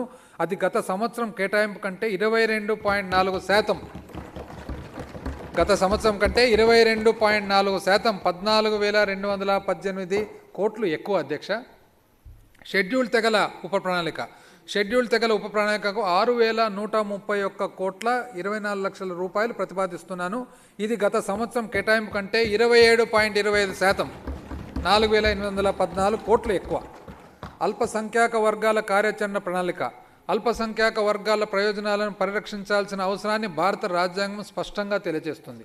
అనేక జాతీయ స్థాయి కమిటీలు మరియు నిపుణులు అధిక సంఖ్యాక వర్గాల వారితో పాటు అల్పసంఖ్యాక వర్గాల సమాన అభివృద్ధి యొక్క అవసరాన్ని నొక్కి చెప్పారు. ఈ లక్ష్య సాధనకై డాక్టర్ వైఎస్ రాజశేఖర రెడ్డి గారు అల్పసంఖ్యాక వర్గాల కోసం 4% రిజర్వేషన్లు ప్రారంభించారు. ఇది నిజంగా ఈ వర్గాల వారికి ఒక వరం. ఐ రిపీట్ అధ్యక్ష, డాక్టర్ వైఎస్ రాజశేఖర రెడ్డి గారు మైనారిటీస్కు 4% రిజర్వేషన్లు ప్రారంభించారు. ఇది నిజంగా ఈ వర్గాల వారికి ఒక వరం. అల్పసంఖ్యాక వర్గాల వారికి తగిన వనరులకు కేటాయించడం కూడా అంతే ముఖ్యం. మైనారిటీ కార్యాచరణ ప్రణాళిక ద్వారా మైనారిటీలకు కేటాయింపులకు బడ్జెట్లో పొందుపరచడం జరిగింది. ఐ రిపీట్ అధ్యక్ష, మొట్టమొదటిసారిగా మైనారిటీ కార్యాచరణ ప్రణాళిక ద్వారా మైనారిటీల కేటాయింపులకు బడ్జెట్లో పొందుపరచడం జరిగింది. తద్వారా మైనారిటీల దీర్ఘకాలిక అవసరం తీరింది. ఇది కేటాయింపులు ఖర్చులను కాలానుగుణంగా గుర్తించడానికి, పర్యవేక్షించడానికి, తద్వారా వారి సంపూర్ణ సంక్షేమం మరియు అభివృద్ధికి ఉపయోగపడుతుంది. అల్పసంఖ్యాక వర్గాలకు 3,840 కోట్ల 72 లక్షల రూపాయలు ఈ ఆర్థిక సంవత్సరంలో ఖర్చు పెట్టడానికి ప్రతిపాదిస్తున్నాను. వైఎస్ఆర్ పెన్షన్ కానుక. తన పాదయాత్రలో పింఛన్దారుల దుస్థితిని చూసిన తరువాత గౌరవ ముఖ్యమంత్రి గారు పెన్షన్ మొత్తాన్ని ఒకేసారి నెలకు ₹1,000 నుండి 2,220లకు పెంచడమే కాక ప్రతి నెల 1వ తేదీన పెన్షన్దారుల ఇంటి వద్దకే గ్రామ మరియు వార్డు వాలంటీర్ల ద్వారా అందజేస్తున్నాం. దీర్ఘకాలిక మూత్రపిండ వ్యాధిగ్రస్తున్న పెన్షన్దారులకు 10,000 రూపాయలు అందిస్తున్నాం. పెన్షన్ పద్దు ముందు ప్రభుత్వాలతో పోస్తే 3 రెట్లు పెరిగింది. ఈ ప్రతిపాదిక ఇంతకుముందు ప్రభుత్వాలతో పోలిస్తే అధ్యక్ష 3 రెట్లుగా పెరిగింది. ఈ ప్రతిపాదిక కేటాయింపుల ద్వారా 10వ సుస్థిర అభివృద్ధి లక్ష్యమైన అసమానత తగ్గింపు మరియు 1వ సుస్థిర అభివృద్ధి లక్ష్యమైన పేదరిక నిర్మూలన లక్ష్యాలను సాధించగలుగుతున్నాం. విద్య.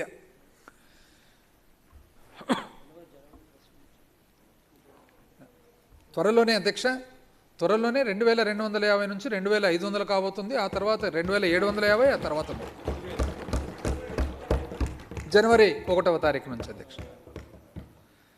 విద్య ఇహమునందు పుట్టి ఇంగిత మెరుగని జనుల నుంచి చూడ స్థావరములు జంగమాదుల నుండి జగతిని పాపము విశ్వదాభిరామ వినరవేమ.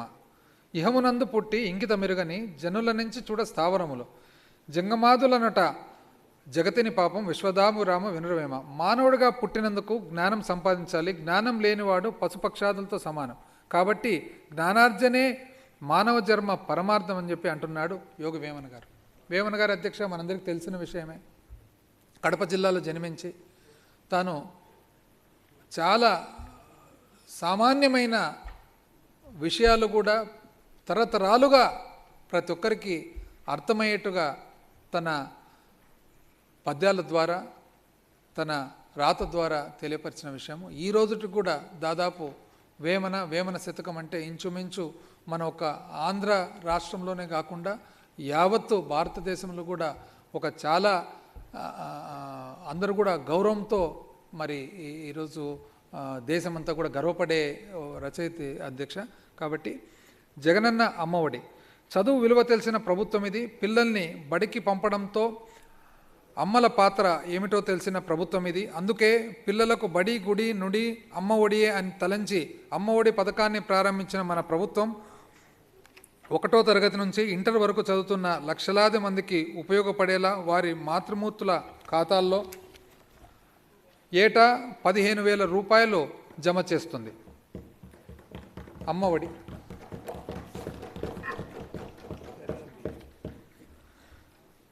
విద్యార్జనకు పేదరికం అడ్డు రాకూడదని గౌరవ ముఖ్యమంత్రి గారు గట్టిగా నమ్ముతారు. వరుసగా 2వ సంవత్సరం జగనన్న అమ్మఒడి పథకం కింద ప్రభుత్వం 44,49,000 మంది తల్లులకు 15,000 రూపాయల చొప్పున అందించడంతో 84 లక్షల మంది పిల్లలు లబ్ధి పొందుతున్నారు. 84 లక్షల మంది పిల్లల అధ్యక్ష 44,49,000 మంది తల్లులు 15 రూపాయలు చొప్పున. వరుసగా 2021-22 సంవత్సరంలో జగనన్న అమ్మఒడి పథకం ద్వారా 6,107,36,00,000 రూపాయల అర్హత కలిగిన విద్యార్థుల తల్లుల బ్యాంకు ఖాతాల్లోకి నేరుగా బదిలీ చేయబడుతుంది. నాడు నేడు పాఠశాలలకు మౌలిక సదుపాయాల కల్పన ప్రపంచాన్ని మార్చడానికి మీరు ఉపయోగించగలిగిన అత్యంత శక్తిమయమైన ఆయుధం విద్య అన్నారు నెల్సన్ మండేలా. ప్రపంచాన్ని మార్చడానికి మీరు ఉపయోగించగలిగిన అత్యంత శక్తివంతమైన ఆయుధం విద్య అన్నారు Nelson Mandela.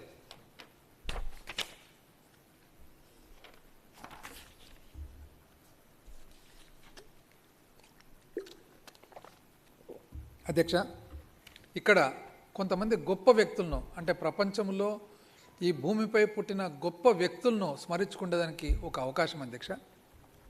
Nelson రోయిల్లాలా Mandela south Africa దేశానికి స్వాతంత్రం తెచ్చేదే కాకుండా 1994 నుంచి 99 వరకు తను మొట్టమొదటి స్వాతంత్రం వచ్చిన తర్వాత మొట్టమొదటి ప్రెసిడెంట్గా చేసి జాతి విభజన అనేది మరి లేకుండానే కాకుండా అధ్యక్ష స్వాతంత్రం వచ్చిన తర్వాత పాలించిన వాళ్లకు పాలించబడ్డ వారికి ఇద్దరు కూడా ఎటువంటి సమస్య లేకుండా దాన్ని ట్రాన్స్ఫర్మేషన్ చేసిన గొప్ప వ్యక్తి. ఎందుకంటే చాలా దేశాలకు స్వాతంత్రం వచ్చింది అధ్యక్ష కొలోనియల్ రూల్ తర్వాత. అయితే స్వాతంత్రం వచ్చిన తర్వాత దశాబ్దాల కొద్దీ పాలించిన వాళ్లకు పాలించబడ్డ వారికి ఈ రోజుకి కూడా ఇంకా సమస్యలు ఉంటున్నాయి. ఆయన గొప్పతనం ఏమంటే అది చాలా జాగ్రత్తగా ట్రాన్స్ఫర్మేషన్ చేసి ఒక టర్మ్ తర్వాత 2వ టర్మ్ వద్దని చెప్పి స్వతహాగా ఆయన వదిలిపెట్టినంత గొప్ప వ్యక్తి అధ్యక్ష.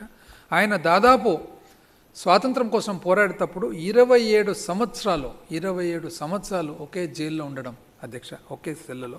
మరి ఈరోజు ప్రపంచ చరిత్రలో చూసినట్లయితే ప్రజాస్వామ్యానికి సామాజిక న్యాయానికి తను ఒక చిహ్నంగా మిగిలిపోయి తాను నోబెల్ ప్రైజ్ అందుకుండేది కాకుండా ఫాదర్ ఆఫ్ ద నేషన్ అని సౌత్ ఆఫ్రికాలో తన బిరుదు కూడా అందుకున్న మాట ఈరోజు గుర్తు చేస్తున్నాను అధ్యక్ష.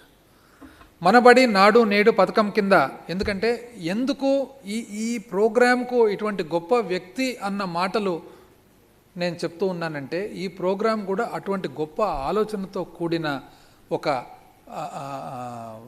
మానవ జాతికే ఉపయోగపడే ప్రోగ్రాం అని చెప్పి తెలియజేస్తున్నాను. మనబడి నాడు నేడు పథకం కింద మన ప్రభుత్వం 4వ సుస్థిర అభివృద్ధి లక్ష్యమైన నాణ్యమైన విద్య మరియు జీవితకాల అభ్యసన అవకాశాలు కలిగించడం సాధించే దిశలో పాఠశాలలో 9 మౌలిక సదుపాయాలను మెరుగుపరుస్తుంది. మొదటి దశలో 15,715 పాఠశాలలు ఇప్పటికే ఆధునీకరించబడ్డాయి. 2021 ఏప్రిల్ 15న ప్రారంభమయ్యే ఈ పథకం రెండవ దశలో భాగంగా 16,345 విద్యా సంస్థలు ఆధునీకరించబడ్డాయి. ఈ పథకం కోసం 2020-21లో 3,500 కోట్ల రూపాయలు కేటాయింపును ప్రతిపాదిస్తున్నారు. మధ్యాహ్న భోజనం పథకంలో భాగంగా 1 నుండి 10 వరకు తరగతి వరకు విద్యార్థులకు గుడ్డు, చిక్కీ మొదలైన పోషక పదార్థాలను కూడా అందించడానికి దాదాపు అధ్యక్ష నాకు తెలిసి గౌరవ ముఖ్యమంత్రి గారు చిక్కీ చాలా న్యూట్రిషియస్గా ఉండాలా, ఆరోగ్యకరంగా ఉండాలని చెప్పి ఆ కాంపోజిషన్ ఆఫ్ చిక్కీ మీద కూడా చాలా డీటెయిల్డ్ రీసెర్చ్ చేసిన మాట ఈరోజు సభకు తెలియజేస్తున్నారు.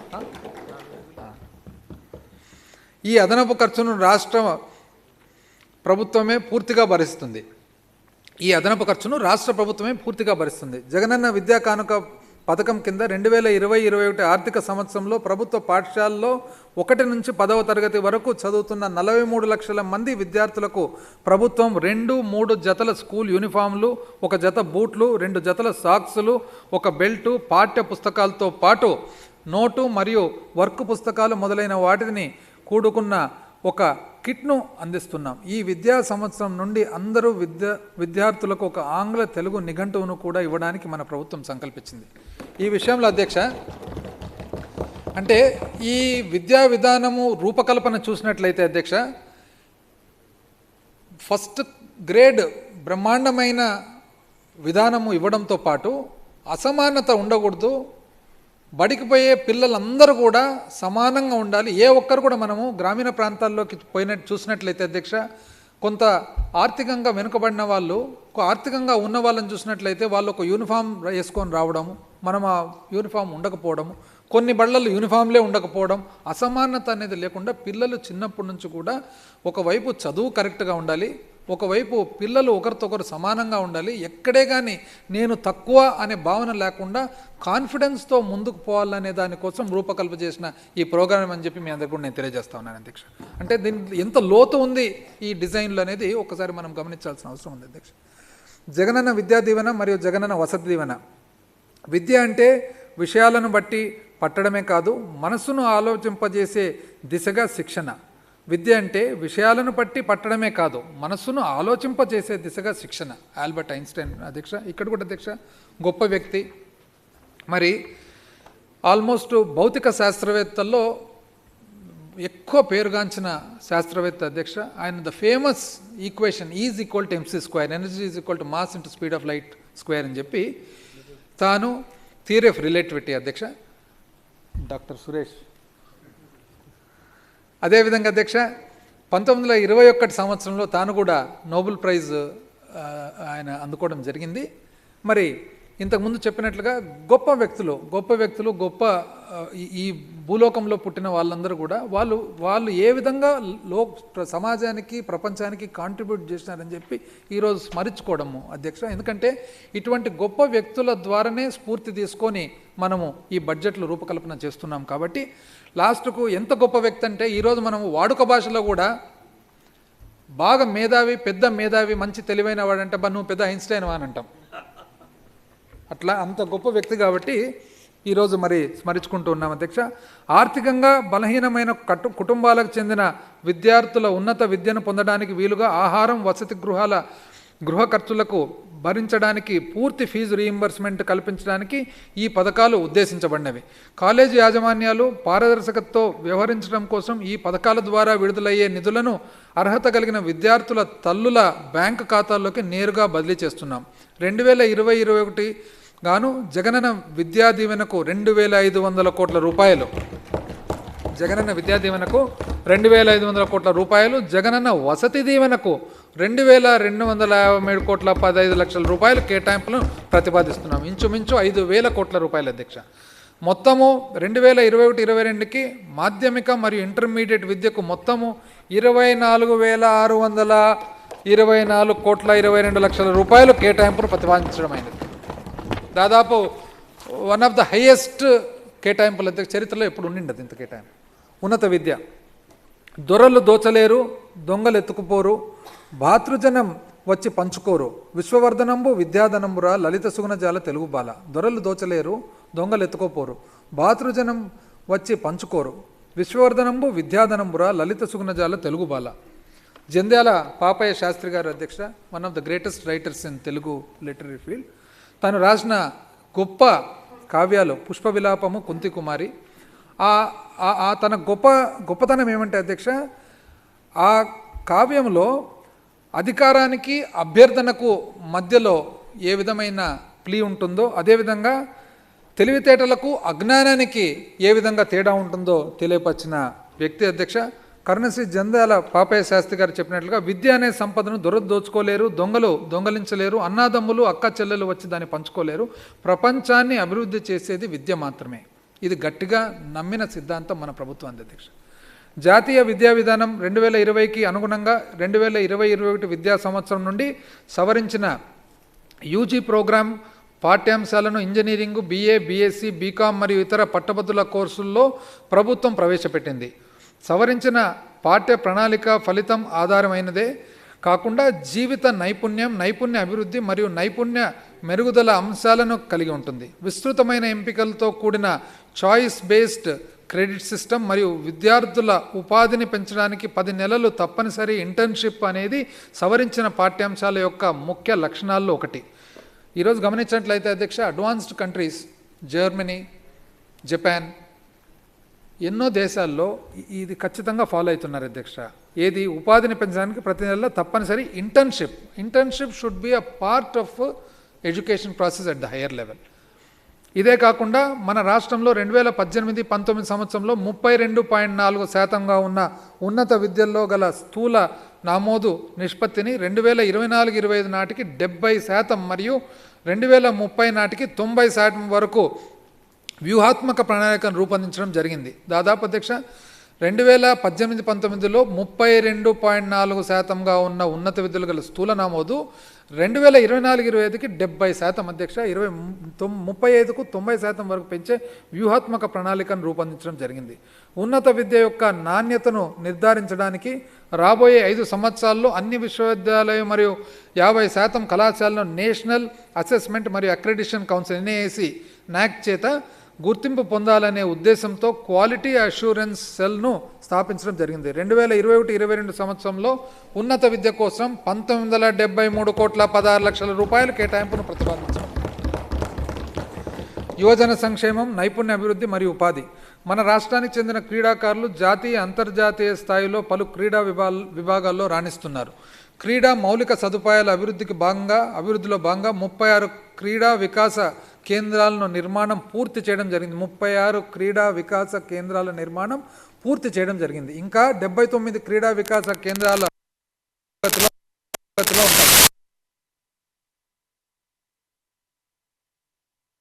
స్టేట్ సెంటర్ ఆఫ్ ఎక్సలెన్స్గా గుర్తించబడింది అధ్యక్ష. ఆల్రెడీ ఈ రంగాల ద్వారా 4వ సుస్థిర అభివృద్ధి లక్ష్యమైన సమగ్ర మరియు సమానమైన నాణ్యమైన విద్యను నిర్ధారించడం మరియు అందరికీ జీవితకాల అభ్యాస అవకాశాలను ప్రోత్సహించడం మరియు 10వ సుస్థిర అభివృద్ధి లక్ష్యమైన అసమానతల తగ్గింపు లక్ష్యాలను సాధిస్తున్నాం.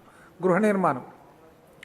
మీ స్వప్నము బలమైనదైతే, మీ ఆకాంక్షలో చిత్తశుద్ధి ఉంటే విశ్వంలోని సమస్త శక్తులు ఒకటై మీ కలను నిజం చేస్తాయంటాడు పాలో కోయిలో అధ్యక్ష. Paulo Coelho one of the famous writers అధ్యక్ష, మోడర్న్ డే రైటర్స్. ఆల్కమిస్ట్ అని ఒక ఫేమస్ బుక్ రాశాడు అధ్యక్ష. మీ స్వప్నం బలమైనదైతే, మీ ఆకాంక్షలో చిత్తశుద్ధి ఉంటే విశ్వంలోని సమస్త శక్తులు ఒకటై మీ కలను నిజం చేస్తాయని చెప్పి అంటారు అధ్యక్ష. ఈరోజు 30 లక్షల ఇళ్ళు పైగా, 30 లక్షల పైన ఇళ్ళు దాదాపు స్వాతంత్రం వచ్చిన తర్వాత, ఆంధ్ర రాష్ట్ర అవతరణ తర్వాత, ఈరోజు విడిపోయిన ఆంధ్రప్రదేశ్ భాగమంతా లెక్కేసినట్లయితే ఒక ప్లాన్డ్ పద్ధతిగా, లేఅవుట్ల పద్ధతిగా నాకు తెలిసి ఇందులో 4వ భాగం కూడా లేదని చెప్పి నేను అనుకుంటా ఉన్నాను అధ్యక్ష. అది ఒక గొప్ప యజ్ఞం లాంటిది. మరి ఈ యజ్ఞము మన ప్రభుత్వం గౌరవ ముఖ్యమంత్రి గారు టేకప్ చేయడం జరిగింది. మరి భగవంతుడే తోడై దీన్ని చక్కగా చేస్తాడని చెప్పి నమ్ముతూ ఉన్నాం అధ్యక్ష. సంతృప్తికరమైన గృహకల్పన అవసరం తీరినప్పుడు వ్యక్తులు మరియు కుటుంబాల శ్రేయస్సుపై ఇది ఎంతో గణనీయమైన ప్రభావం చూపిస్తున్నందునే విషయము అందరికీ తెలిసిందే. అవసరమైన మేరకు గృహాల కల్పన అనేది ఎప్పటి నుండో ప్రాథమిక హక్కుగా పరిగణింపబడుతుంది. ఇది ఇతర ఆర్థిక, సామాజిక సాంస్కృతిక హక్కులను ఆనందంగా అనుభవించడంలో ఒక కీలక పాత్ర వహిస్తుంది. గ్రామీణ ప్రాంతాల్లో 1.5 సెంట్లు చొప్పున 1.5 సెంటు చొప్పున, పట్టణ ప్రాంతాల్లో 1 సెంటు చొప్పున 23,535 కోట్ల మార్కెట్ విలువ కలిగిన 23,535 కోట్ల మార్కెట్ విలువ కలిగిన 30,76,000 ఇళ్ల స్థల పట్టాలను మహిళా లబ్ధిదారులకు, ఐ రిపీట్ అధ్యక్ష, మహిళా లబ్ధిదారులకు ఉచితంగా పంపిణీ చేయడం జరిగింది. ఇది 2014 జూన్ నుండి 19 ఫిబ్రవరి మధ్యకాలంలో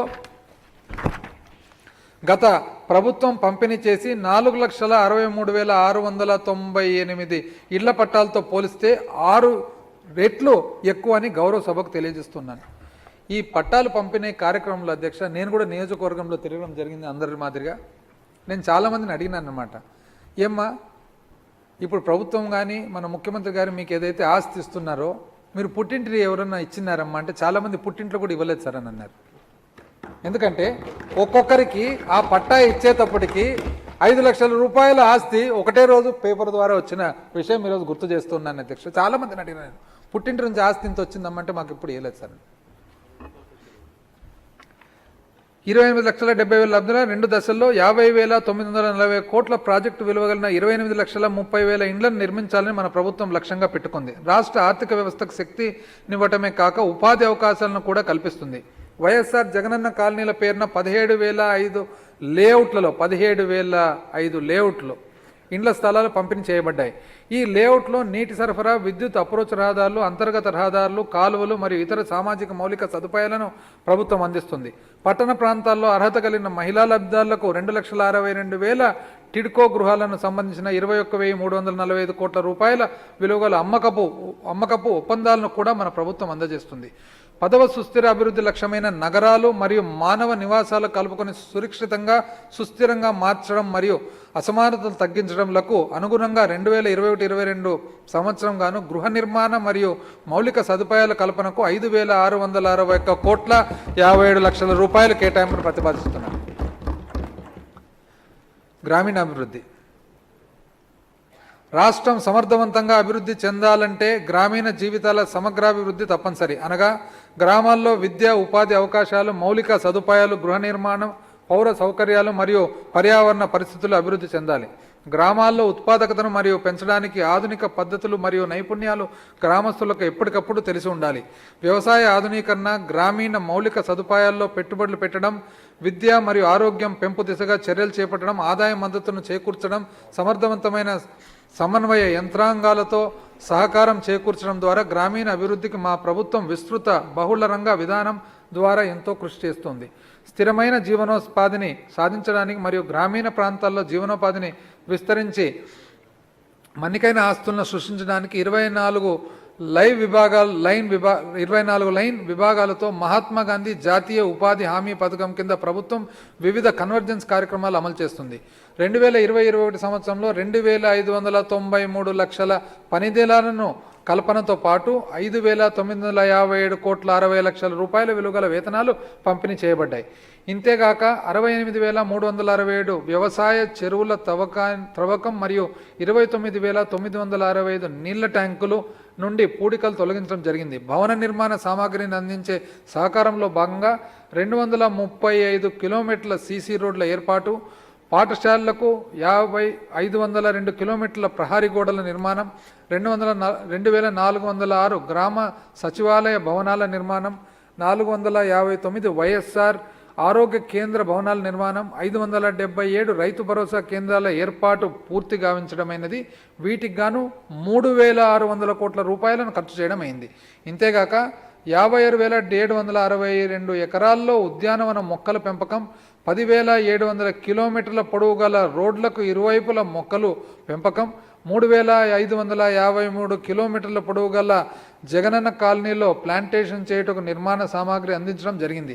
ఈ విధంగా 2020-21 ఆర్థిక సంవత్సరంలో మహాత్మా గాంధీ జాతీయ గ్రామీణ ఉపాధి పథకంలో భాగంగా పరిపాలన ఖర్చుతో కూడుకొని 10,200 కోట్ల 60 లక్షల రూపాయలను ఖర్చు చేయడం జరిగింది. రాష్ట్రంలోని 162 గ్రామీణ అసెంబ్లీ నియోజకవర్గాల్లో 1 లక్ష మంది రైతులకు లబ్ధి చేకూర్చే విధంగా 2.5 లక్షల 2.5 లక్షల ఎకరాల భూమిని నీటిపారుదల కింద తెచ్చేందుకు వైఎస్ఆర్ జలకళ కార్యక్రమంలో భాగంగా 2 లక్షల బోర్లను ఉచితంగా అందించాలని ప్రభుత్వం యోచిస్తుంది. 2021-22 సంవత్సరంలో పంచాయతీరాజ్ మరియు గ్రామీణాభివృద్ధికి 18,580 కోట్ల 70 లక్షల రూపాయల కేటాయింపును ప్రతిపాదిస్తున్నాను. ఇది గత సంవత్సరం పోలిస్తే 11.19% ఎక్కువ. పట్టణాభివృద్ధి. ఆసియా మౌలిక పెట్టుబడులు బ్యాంకు ఏఐబి అందిస్తున్న సహాయంలో భాగంగా 5,000 కోట్ల వ్యయంతో పట్టణ స్థానిక సంస్థల్లోని 3.3 మిలియన్ల పట్టణ జనాభాకు త్రాగునీరు అందించడానికి ఆంధ్రప్రదేశ్ పట్టణ నీటి సరఫరా ప్రాజెక్టును మా ప్రభుత్వం చేపట్టింది. అదేవిధంగా జాతీయ సేవా స్థాయి ప్రమాణాల ప్రకారం నీటి సరఫరా, పారిశుద్ధ్యం, వరద నీటి నివారణ కాలువలు, రహదారులు, ఉద్యానవనాలు మొదలైన మౌలిక సదుపాయాల సేవలను అందించడానికి మరియు పౌరుల జీవన ప్రమాణాలను మెరుగుపరచడానికి 110 పట్టణ స్థాయి సంస్థల్లో critical infrastructure investment plan CIIP critical infrastructure investment plan అమలు చేయడం జరుగుతుంది. 120 పట్టణ స్థానిక సంస్థల్లో 560 వైఎస్ఆర్ పట్టణ వైద్య కేంద్రాల ఏర్పాటునకు ప్రభుత్వం చేపట్టింది. అమృత్ పథకం కింద వివిధ పట్టణ స్థానిక సంస్థల్లో 2 దశల్లో నీటి సరఫరా, మురుగునీటి నిర్వహణ మరియు వరద నీటి నివారణ కాలువల నిర్మాణం వంటి వివిధ పనులను చేపట్టడం జరిగింది. ఈ ప్రాజెక్టులన్నీ 2021 డిసెంబర్ నాటికి పూర్తి అవుతాయని అంచనా. మన ప్రభుత్వము పట్టణాభివృద్ధి కార్యక్రమాల ద్వారా 6వ సుస్థిర అభివృద్ధి లక్ష్యమైన అందరికీ పరిశుభ్రమైన నీరు, పారిశుద్ధ్యం మరియు 11 సుస్థిర అభివృద్ధి లక్ష్యమైన నగరాలు మరియు మానవ ఆవాసాలను సురక్షితంగా, సుస్థిరంగా, సమగ్రంగా రూపొందించటను సాధించే దిశగా ముందుకు వెళ్తుంది. అన్ని పట్టణ స్థానిక సంస్థల్లో మౌలిక సదుపాయాలు మరియు సేవలు ఏర్పాటు చేయడం వలన పట్టణ పౌరుల జీవన ప్రమాణాలు మెరుగుపడతాయి. 2021-22 సంవత్సరంలో పురపాలక పట్టణాభివృద్ధి శాఖకు 8,727 కోట్ల 8 లక్షల రూపాయల కేటాయింపు ప్రతిపాదిస్తున్నాను. ఇది గత సంవత్సరంలో పోలిస్తే 7.2% ఎక్కువ. గౌరవ మంత్రివర్యులు, మీ డిపార్ట్మెంటు 8,727 కోట్ల 8 లక్షల రూపాయల కేటాయింపు, ఇది గత సంవత్సరంతో పోలిస్తే 7.2% ఎక్కువ. అడవులు, పర్యావరణం. అభివృద్ధి చెందుతున్న జీవ వైవిధ్యం కోసం మరియు పౌరులకు స్థిరమైన జీవన స్థలాన్ని సృష్టించడం కోసం హరితాంధ్ర ప్రణాళిక దిశగా ప్రభుత్వం అటవీ విస్తీర్ణం పెంపొందించాల్సి ఉంది. ఇది భారీ కార్బన్ సింక్గా కూడా పనిచేస్తుంది. గౌరవ ముఖ్యమంత్రి గారు 2020 జూలై 22న 71వ వన మహోత్సవం ప్రారంభించారు. దీని ద్వారా 13వ సుస్థిర అభివృద్ధి లక్ష్యమైన వాతావరణ మార్పులను మరియు దాని ప్రభావాలను ఎదుర్కోవడానికి అత్యవసర చర్యలు తీసుకోవడం మరియు 15వ సుస్థిర అభివృద్ధి లక్ష్యాలైన భూసంపద, పర్యావరణము, వ్యవస్థల యొక్క స్థిరమైన వినియోగాన్ని రక్షించడం, పునరుద్ధరించడం మరియు ప్రోత్సహించడం, అడవులను స్థిరంగా నిర్వహించడం, ఎడారీకరణను ఎదుర్కోవడం మరియు భూసార క్షీణతను ఆపడమే కాక యథాస్థితిగా తీసుకురావడం మరియు జీవ వైవిధ్య నష్టాన్ని ఆపడంలో భాగంగా జగనన్న పచ్చతోరణ కార్యక్రమం కింద 9.5 కోట్ల విత్తనాలను నాటడం జరిగింది. ఈ 2021-22లో పర్యావరణ, అటవీ, విజ్ఞాన, సాంకేతిక విభాగానికి 806 కోట్ల 47 లక్షల రూపాయల కేటాయింపును ప్రతిపాదిస్తున్నారు. సాగునీటి వనరులు. నీటికి సమస్యలను పరిష్కరించగలిగిన వారు ఎవరైనా 2 రకాల నోబెల్ బహుమతులు అర్హులు. ఒకటి శాంతికి, రెండవది విజ్ఞాన శాస్త్రానికి. ఇది చెప్పిన వారి అధ్యక్ష కెనడీ గారు. అంటే ఏమంటారంటే నీటికి సమస్యలను పరిష్కరించగలిగిన వాళ్ళు, నీటి సమస్యను పరిష్కరించగలిగినారు 2 నోబెల్ ప్రైజ్కు అర్హులవుతారంట అధ్యక్ష. ఒకటి వచ్చేసి విజ్ఞాన శాస్త్రానికి, ఒకటి వచ్చేసి శాంతికి. అంటే ఎంత ముఖ్యమో, ఎంత అవసరం మనకు నీరు అనేది. జేఎఫ్ కెనడీ అధ్యక్ష, one of the most famous politicians the world he's seen. మరి 35వ రాష్ట్రపతి అక్కడ అమెరికా దేశానికి. తాను హార్వర్డ్ యూనివర్సిటీలో చదువుతూ ఆ తర్వాత తాను రాసిన పుస్తకము ప్రొఫైల్స్ ఇన్ కరేజ్ అనేది పులిట్జర్ ప్రైజ్ కూడా మరి అందుకోవడం జరిగింది. పాపము చాలా అన్ఫార్చునేట్గా he was assassinated, but he still remains to be one of the most popular presidents that America has had.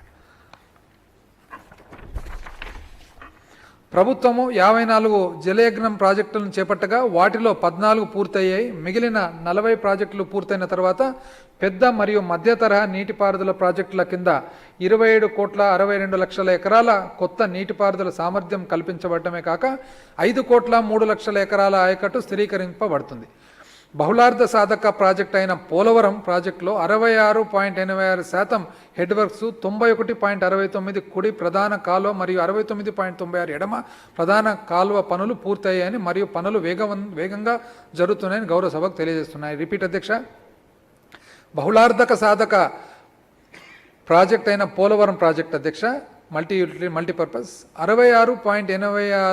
66.86% head works, 91.69% కుడి ప్రధాన కాలువ, 69.96% ఎడమ ప్రధాన కాలువ పనులు పూర్తయ్యాయని మరియు పనులు వేగంగా జరుగుతున్నాయని చెప్పి గౌరవ సభకు తెలియజేస్తున్నాను. గౌరవ అధ్యక్ష,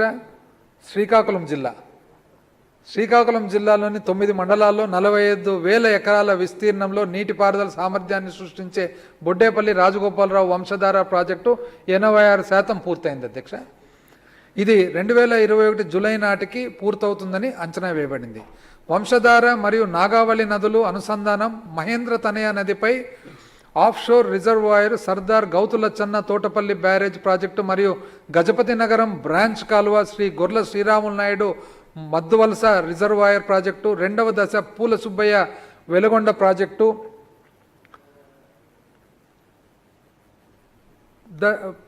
దశ, కందుల ఓబులరెడ్డి గుండ్లకమ్మ రిజర్వాయర్ ప్రాజెక్టు, నెల్లూరు మరియు సంగం ఆనకట్టలు, గండికోట చిత్రావతి బ్యాలెన్సింగ్ రిజర్వాయర్ లిఫ్ట్లో, హంద్రీ నీవా సుజల శ్రవంతి ప్రాజెక్టు, శ్రీ కృష్ణదేవరాయ గాలేర్ నగరి సుజల శ్రవంతి ప్రాజెక్టు మొదలైనవి మన ప్రభుత్వం అమలు చేస్తున్న ఇతర ప్రధాన ప్రాజెక్టులు. ఈ ప్రాజెక్టులకు సంబంధించి అధిక శాతం పనులు పూర్తయ్యాయి. మిగిలిన పనులు 2020-21 సంవత్సరంలో పూర్తవుతాయని చెప్పి తెలియజేస్తున్నాను అధ్యక్ష. I would like to repeat this అధ్యక్ష, ఎందుకంటే ఇది అత్యంత ఇంపార్టెంట్ ఆస్పెక్ట్ కాబట్టి. శ్రీకాకుళం జిల్లాలోని 9 మండలాల్లో 45,000 ఎకరాల విస్తీర్ణంలో నీటిపారుదల సామర్థ్యాన్ని సృష్టించే బొడ్డేపల్లి రాజగోపాలరావు వంశధార ప్రాజెక్టు 86% పూర్తయింది. ఇది 2021 జూలై నాటికి పూర్తవుతుందని అంచనా వేయబడింది. వంశధార మరియు నాగావళి నదుల అనుసంధానం, మహేంద్ర తనయ నదిపై offshore reservoir, Sardar Gouthu Latchanna Thotapalli barrage project మరియు Gajapathi Nagaram branch canal, Sri Gorla Sriramulu Naidu Muddavalasa reservoir project 2వ దశ, పూల సుబ్బయ్య వెలుగొండ ప్రాజెక్టు దశ, కందుల ఓబులరెడ్డి గుండ్లకమ్మ రిజర్వాయర్ ప్రాజెక్ట్, నెల్లూరు మరియు సంగం ఆనకట్టలు, గండికోట చిత్రావతి బ్యాలెన్సింగ్ రిజర్వాయర్ లిఫ్ట్లు, హంద్రీ నివా సుజల శ్రవంతి ప్రాజెక్టు, శ్రీకృష్ణదేవరాయ గాలేరు నగరి సుజల శ్రవంతి ప్రాజెక్టు మొదలగునవి మన ప్రభుత్వం అమలు చేస్తున్న ఇతర ప్రధాన ప్రాజెక్టులు. ఈ ప్రాజెక్టులకు సంబంధించిన అధిక శాతం పనులు పూర్తయ్యని, మిగిలిన పనులు 2021-22 సంవత్సరం పూర్తయి తెలియజేస్తున్నాం అధ్యక్ష. ఇది గమనించినట్లయితే ఆంధ్ర రాష్ట్రం అంతా కూడా కొత్త ప్రాజెక్ట్స్ ఏవైతే టేకప్ చేయడం జరిగిందో చరిత్రలో మనం చూసినట్లయితే మొదటి నుంచి కూడా వెనుకబడిన ప్రాంతాలు, నార్త్ కోస్టల్ కానీ, డ్రాట్ ప్రోన్ ఏరియా కానీ, ఇవన్నీ కూడా ఈక్వల్గా డిస్ట్రిబ్యూట్ చేయడం జరిగిందని చెప్పి ఇక్కడ గమనిస్తూ ఉన్నాం అధ్యక్ష.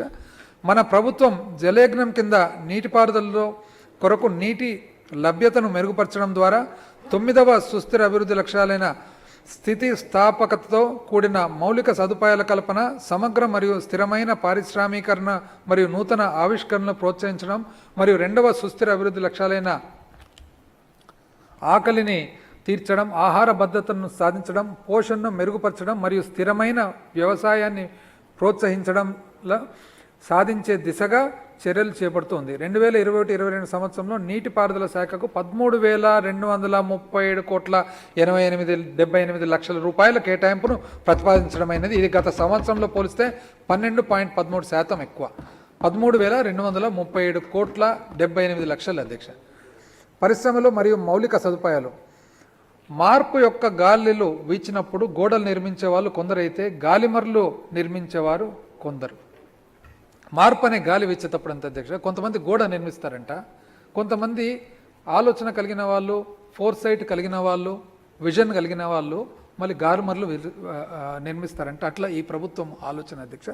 రాష్ట్రాన్ని వేగవంతమైన పారిశ్రామికీకరణ మార్గంలో నడిపించడానికి పెట్టుబడిదారులు ఆటంకాలను తొలగించి వారితో స్నేహపూర్వక విధానాలు అవలంబించి అనుకూలమైన వ్యాపార వాతావరణం, బలమైన పారిశ్రామిక మౌలిక సదుపాయాలు కల్పించాలన్న ప్రభుత్వం నిబద్ధతను ప్రతిబింబింప చేస్తూ ఈజ్ ఆఫ్ డూయింగ్ బిజినెస్ సర్వేలో ఆంధ్రప్రదేశ్ మొదటి స్థానంలో ఉంది. పారిశ్రామిక అభివృద్ధి విధానం 2020-23 ద్వారా పారిశ్రామిక అభివృద్ధి కోసం వైఎస్ఆర్ జగనన్న బడుగు వికాసం విధానాలు మరియు పెట్టుబడిదారులకు జీవితకాలం ఉపయోగపడే ఎండ్ టు ఎండ్ వ్యాపార నైపుణ్య కేంద్రమైన వైఎస్ఆర్ AP1 మొదలగు ఉత్తమ విధానాలను ప్రభుత్వం చేపట్టింది.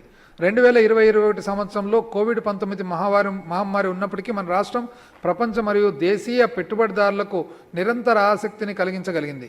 దీని ఫలితంగా 6,234,64 రూపాయలు పెట్టుబడులు రాగా 6,234,64 రూపాయలు పెట్టుబడులు రాగా 39,578 మందికి ఉపాధి అవకాశాలు కల్పించబడ్డాయి. ఈ విధంగా 17వ సుస్థిర అభివృద్ధి లక్ష్యమైన అమలు చేసే విధానాల్లో బలోపేతం చేయడం మరియు స్థిరమైన అభివృద్ధి కొరకు ప్రపంచ భాగస్వామ్యాన్ని పునరుద్ధరించడం చేరుకుంటాం.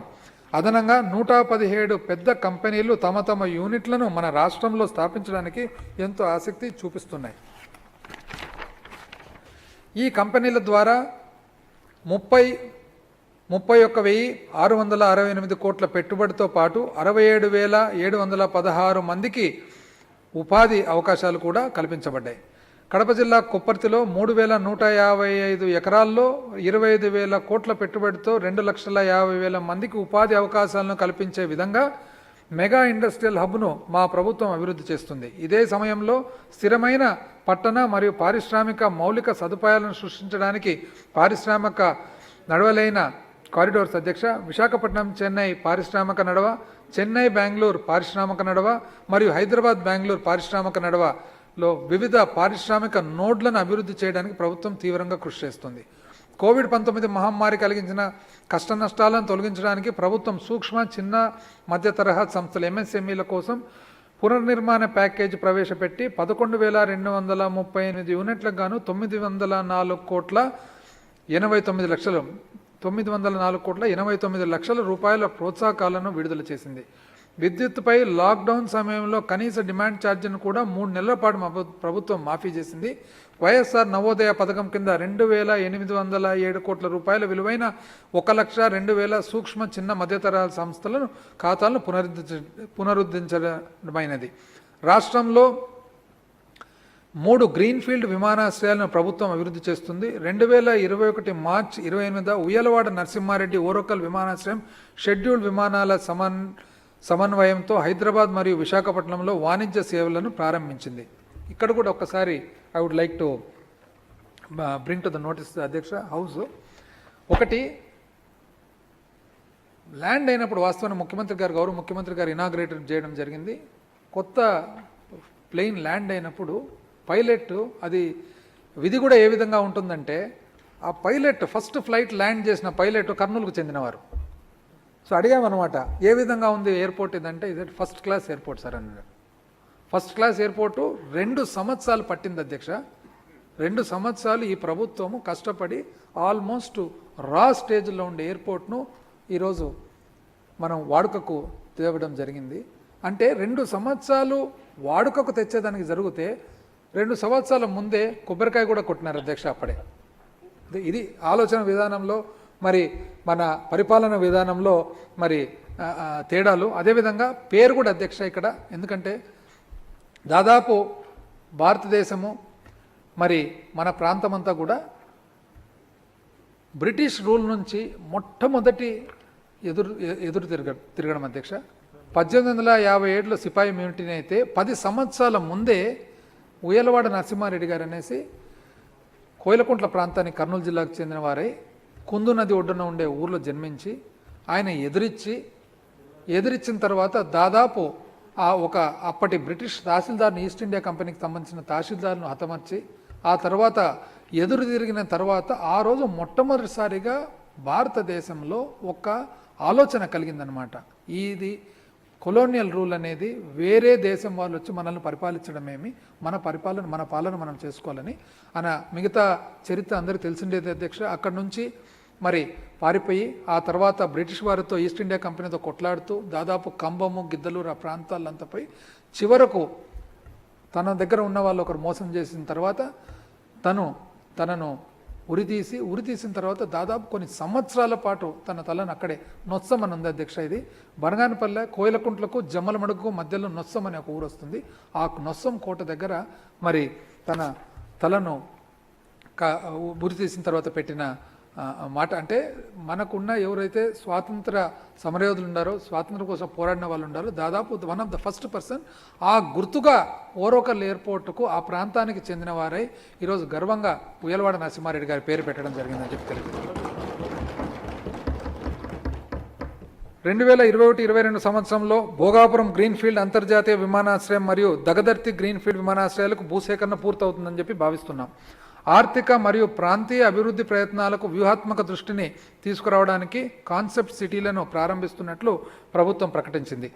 ఈ కాన్సెప్ట్ సిటీలు ప్రభుత్వ తోడ్పాటుతో ప్రైవేట్ రంగం నేతృత్వంలో ఆర్థికాభివృద్ధికే ఒక ప్రత్యేకమైన మరియు సమగ్రమైన నమూనాలు అవుతాయని చెప్పి చెప్పవచ్చు. మొదటి దశలో ఒక్కొక్క కాన్సెప్ట్ నగరానికి 10 చదరపు కిలోమీటర్ల విస్తీర్ణం చొప్పున 3 కాన్సెప్ట్ నగరాలుగా అనంతపురము, తిరుపతి మరియు విశాఖపట్నంలను అభివృద్ధి చేయాలని ప్రతిపాదించారు. 2021-22 సంవత్సరంలో పారిశ్రామిక మరియు మౌలిక సదుపాయాల అభివృద్ధికి 3,673 కోట్ల 34 లక్షల రూపాయల కేటాయింపును ప్రతిపాదిస్తున్నాను. ఇది 9వ సుస్థిర అభివృద్ధి మౌలిక సదుపాయాలకు పారిశ్రామిక మరియు మౌలిక సదుపాయాల అభివృద్ధికి 3,600 గౌరవ మంత్రివర్యులు గౌతమ్ రెడ్డి గారు 3,673 కోట్ల 34 లక్షలు. 9వ సుస్థిర అభివృద్ధి లక్ష్యాలైన స్థితిస్థాపక మౌలిక సదుపాయాలను నిర్మించడం, సమగ్ర మరియు స్థిరమైన పారిశ్రామికీకరణ మరియు ఆవిష్కరణలను ప్రోత్సహించడం సాధించడానికి సహాయపడుతుంది. రవాణా మరియు రహదారి మౌలిక సదుపాయాలు.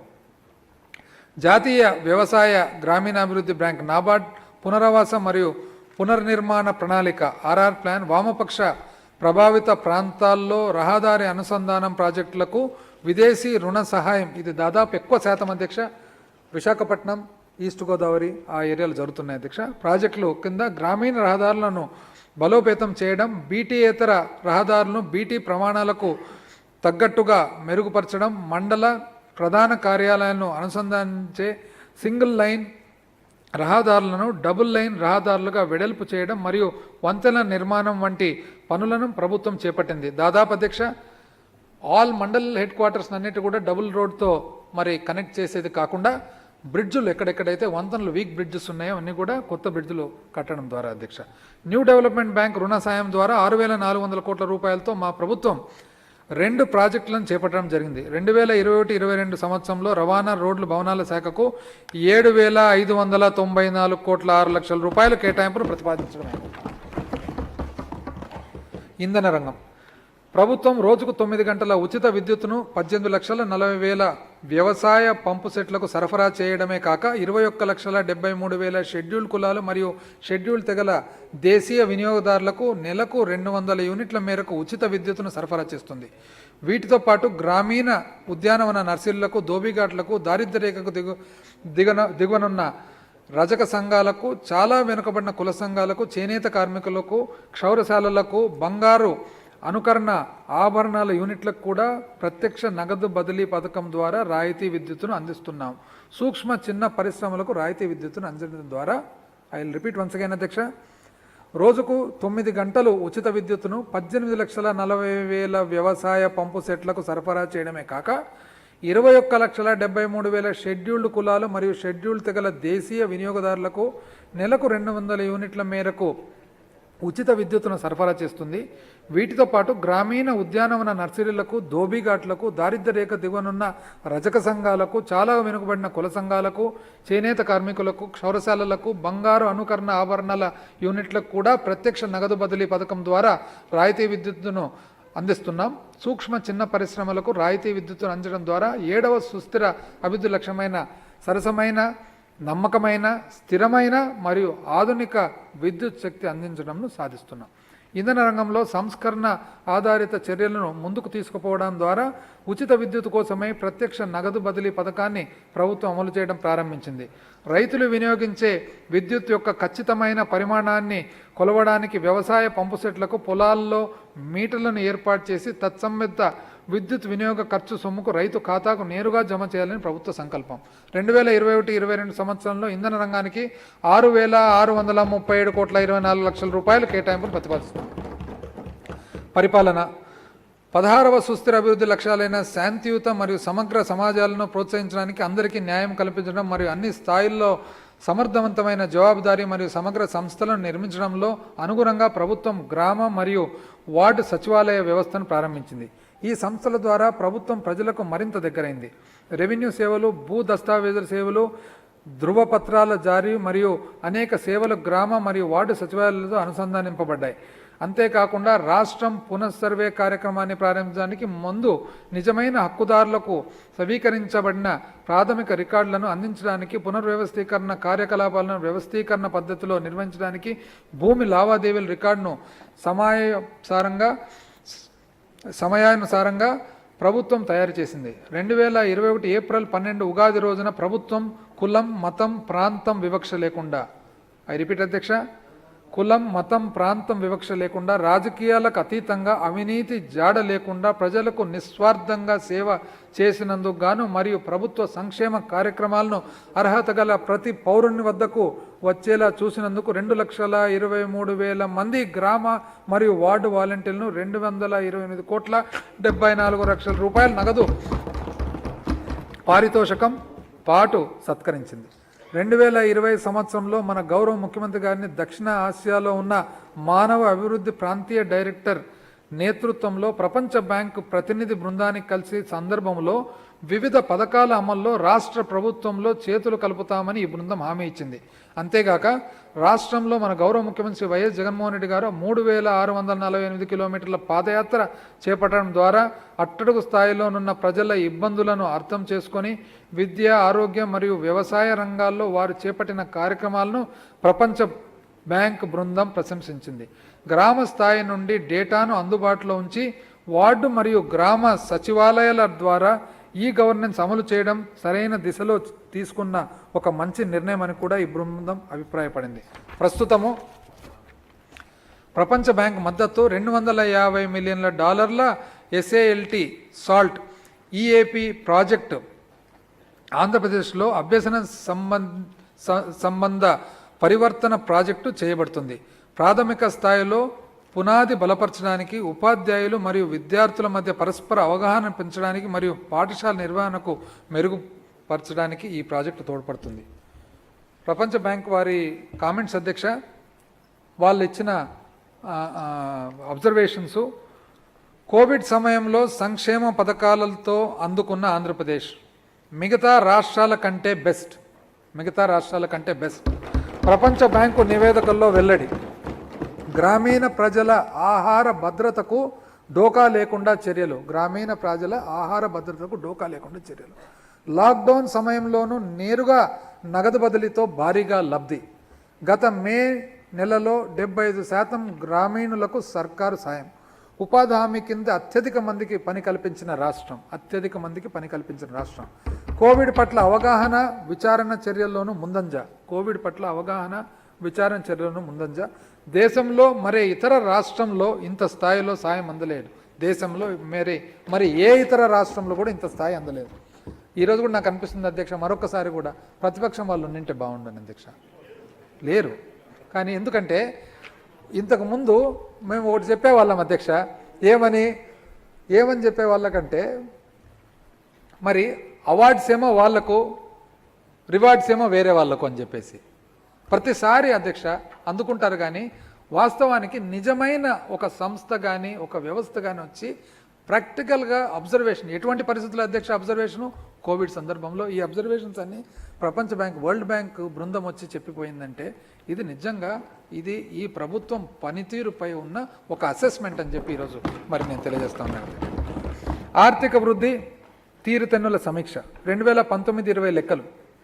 2019 ఏప్రిల్ 1 నుండి 2020 మార్చి 31 వరకు గల ఆర్థిక సంవత్సరానికి గాను ఆంధ్రప్రదేశ్ అకౌంటెంట్ జనరల్ వారి అంతిమ లెక్కల ప్రకారం రెవెన్యూ లోటు 26,440.52 కోట్లు గాను, ద్రవ్య లోటు 39,684 కోట్లు గాను ఉంది.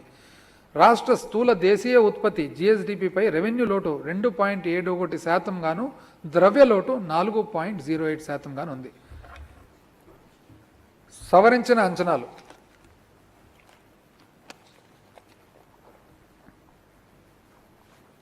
సవరించిన అంచనాలు 2020-21.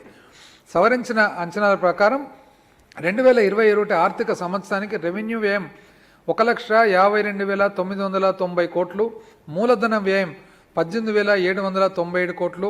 2020-21 సంవత్సరంలో రెవెన్యూ లోటు సుమారు 34,927 కోట్లు కాగా, ఇదే కాలానికి ద్రవ్యలోటు 54,369 కోట్లు. ఇవి రాష్ట్ర స్థూల దేశీయ ఉత్పత్తిలో వరుసగా 3.54% మరియు 5.51%గా ఉన్నాయి. బడ్జెట్ అంచనాలు 2021-22.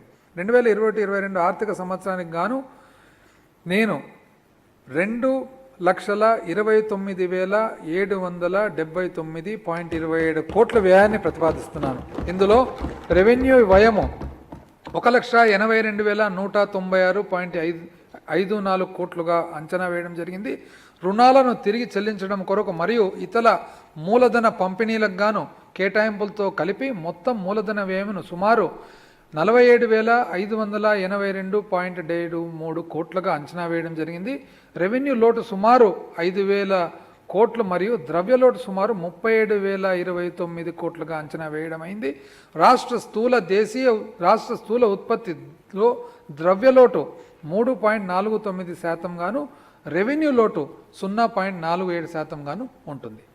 ముగింపు మాటల అధ్యక్ష, ఐక్యరాజ్య సమితి ద్వారా నిర్దేశించబడిన 17 సుస్థిర అభివృద్ధి లక్ష్యాలను సాధించడంలో మన ఆంధ్రప్రదేశ్ రాష్ట్రం ప్రస్తుతం జాతీయ స్థాయిలో 3వ స్థానంలో ఉంది.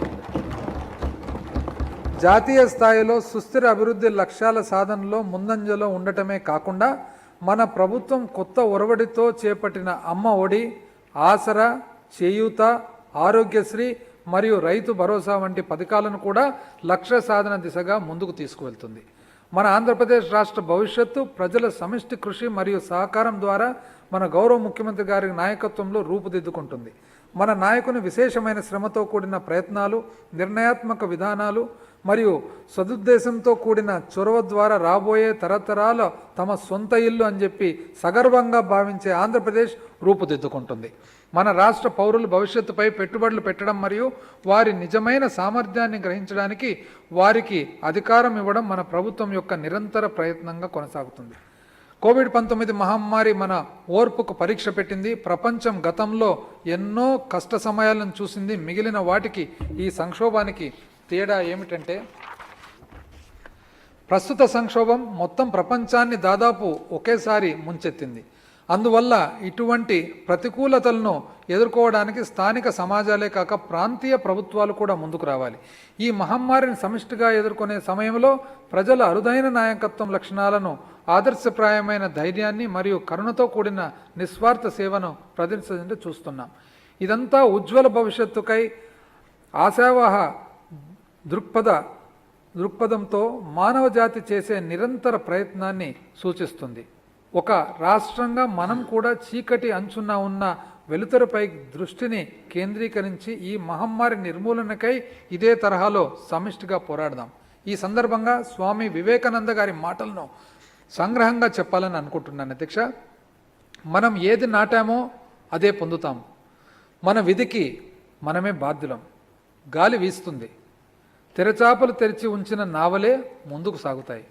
ముడుచుకున్న తెరచాపలు గల నావలు గాలివాలును అందుకొని ముందుకు వెళ్ళలేవు. ఇది గాలి తప్ప అయితే కాదు కదా. మన భవిష్యత్తును మనమే నిర్ణయించుకుంటాము. ఈ మాటలతో నేను ఇప్పుడు 2021-22 ఆర్థిక సంవత్సరానికి బడ్జెట్ ప్రతిపాదనలు గౌరవ సభ ఆమోదం కోసం సమర్పిస్తున్నాను. జై ఆంధ్రప్రదేశ్, జై.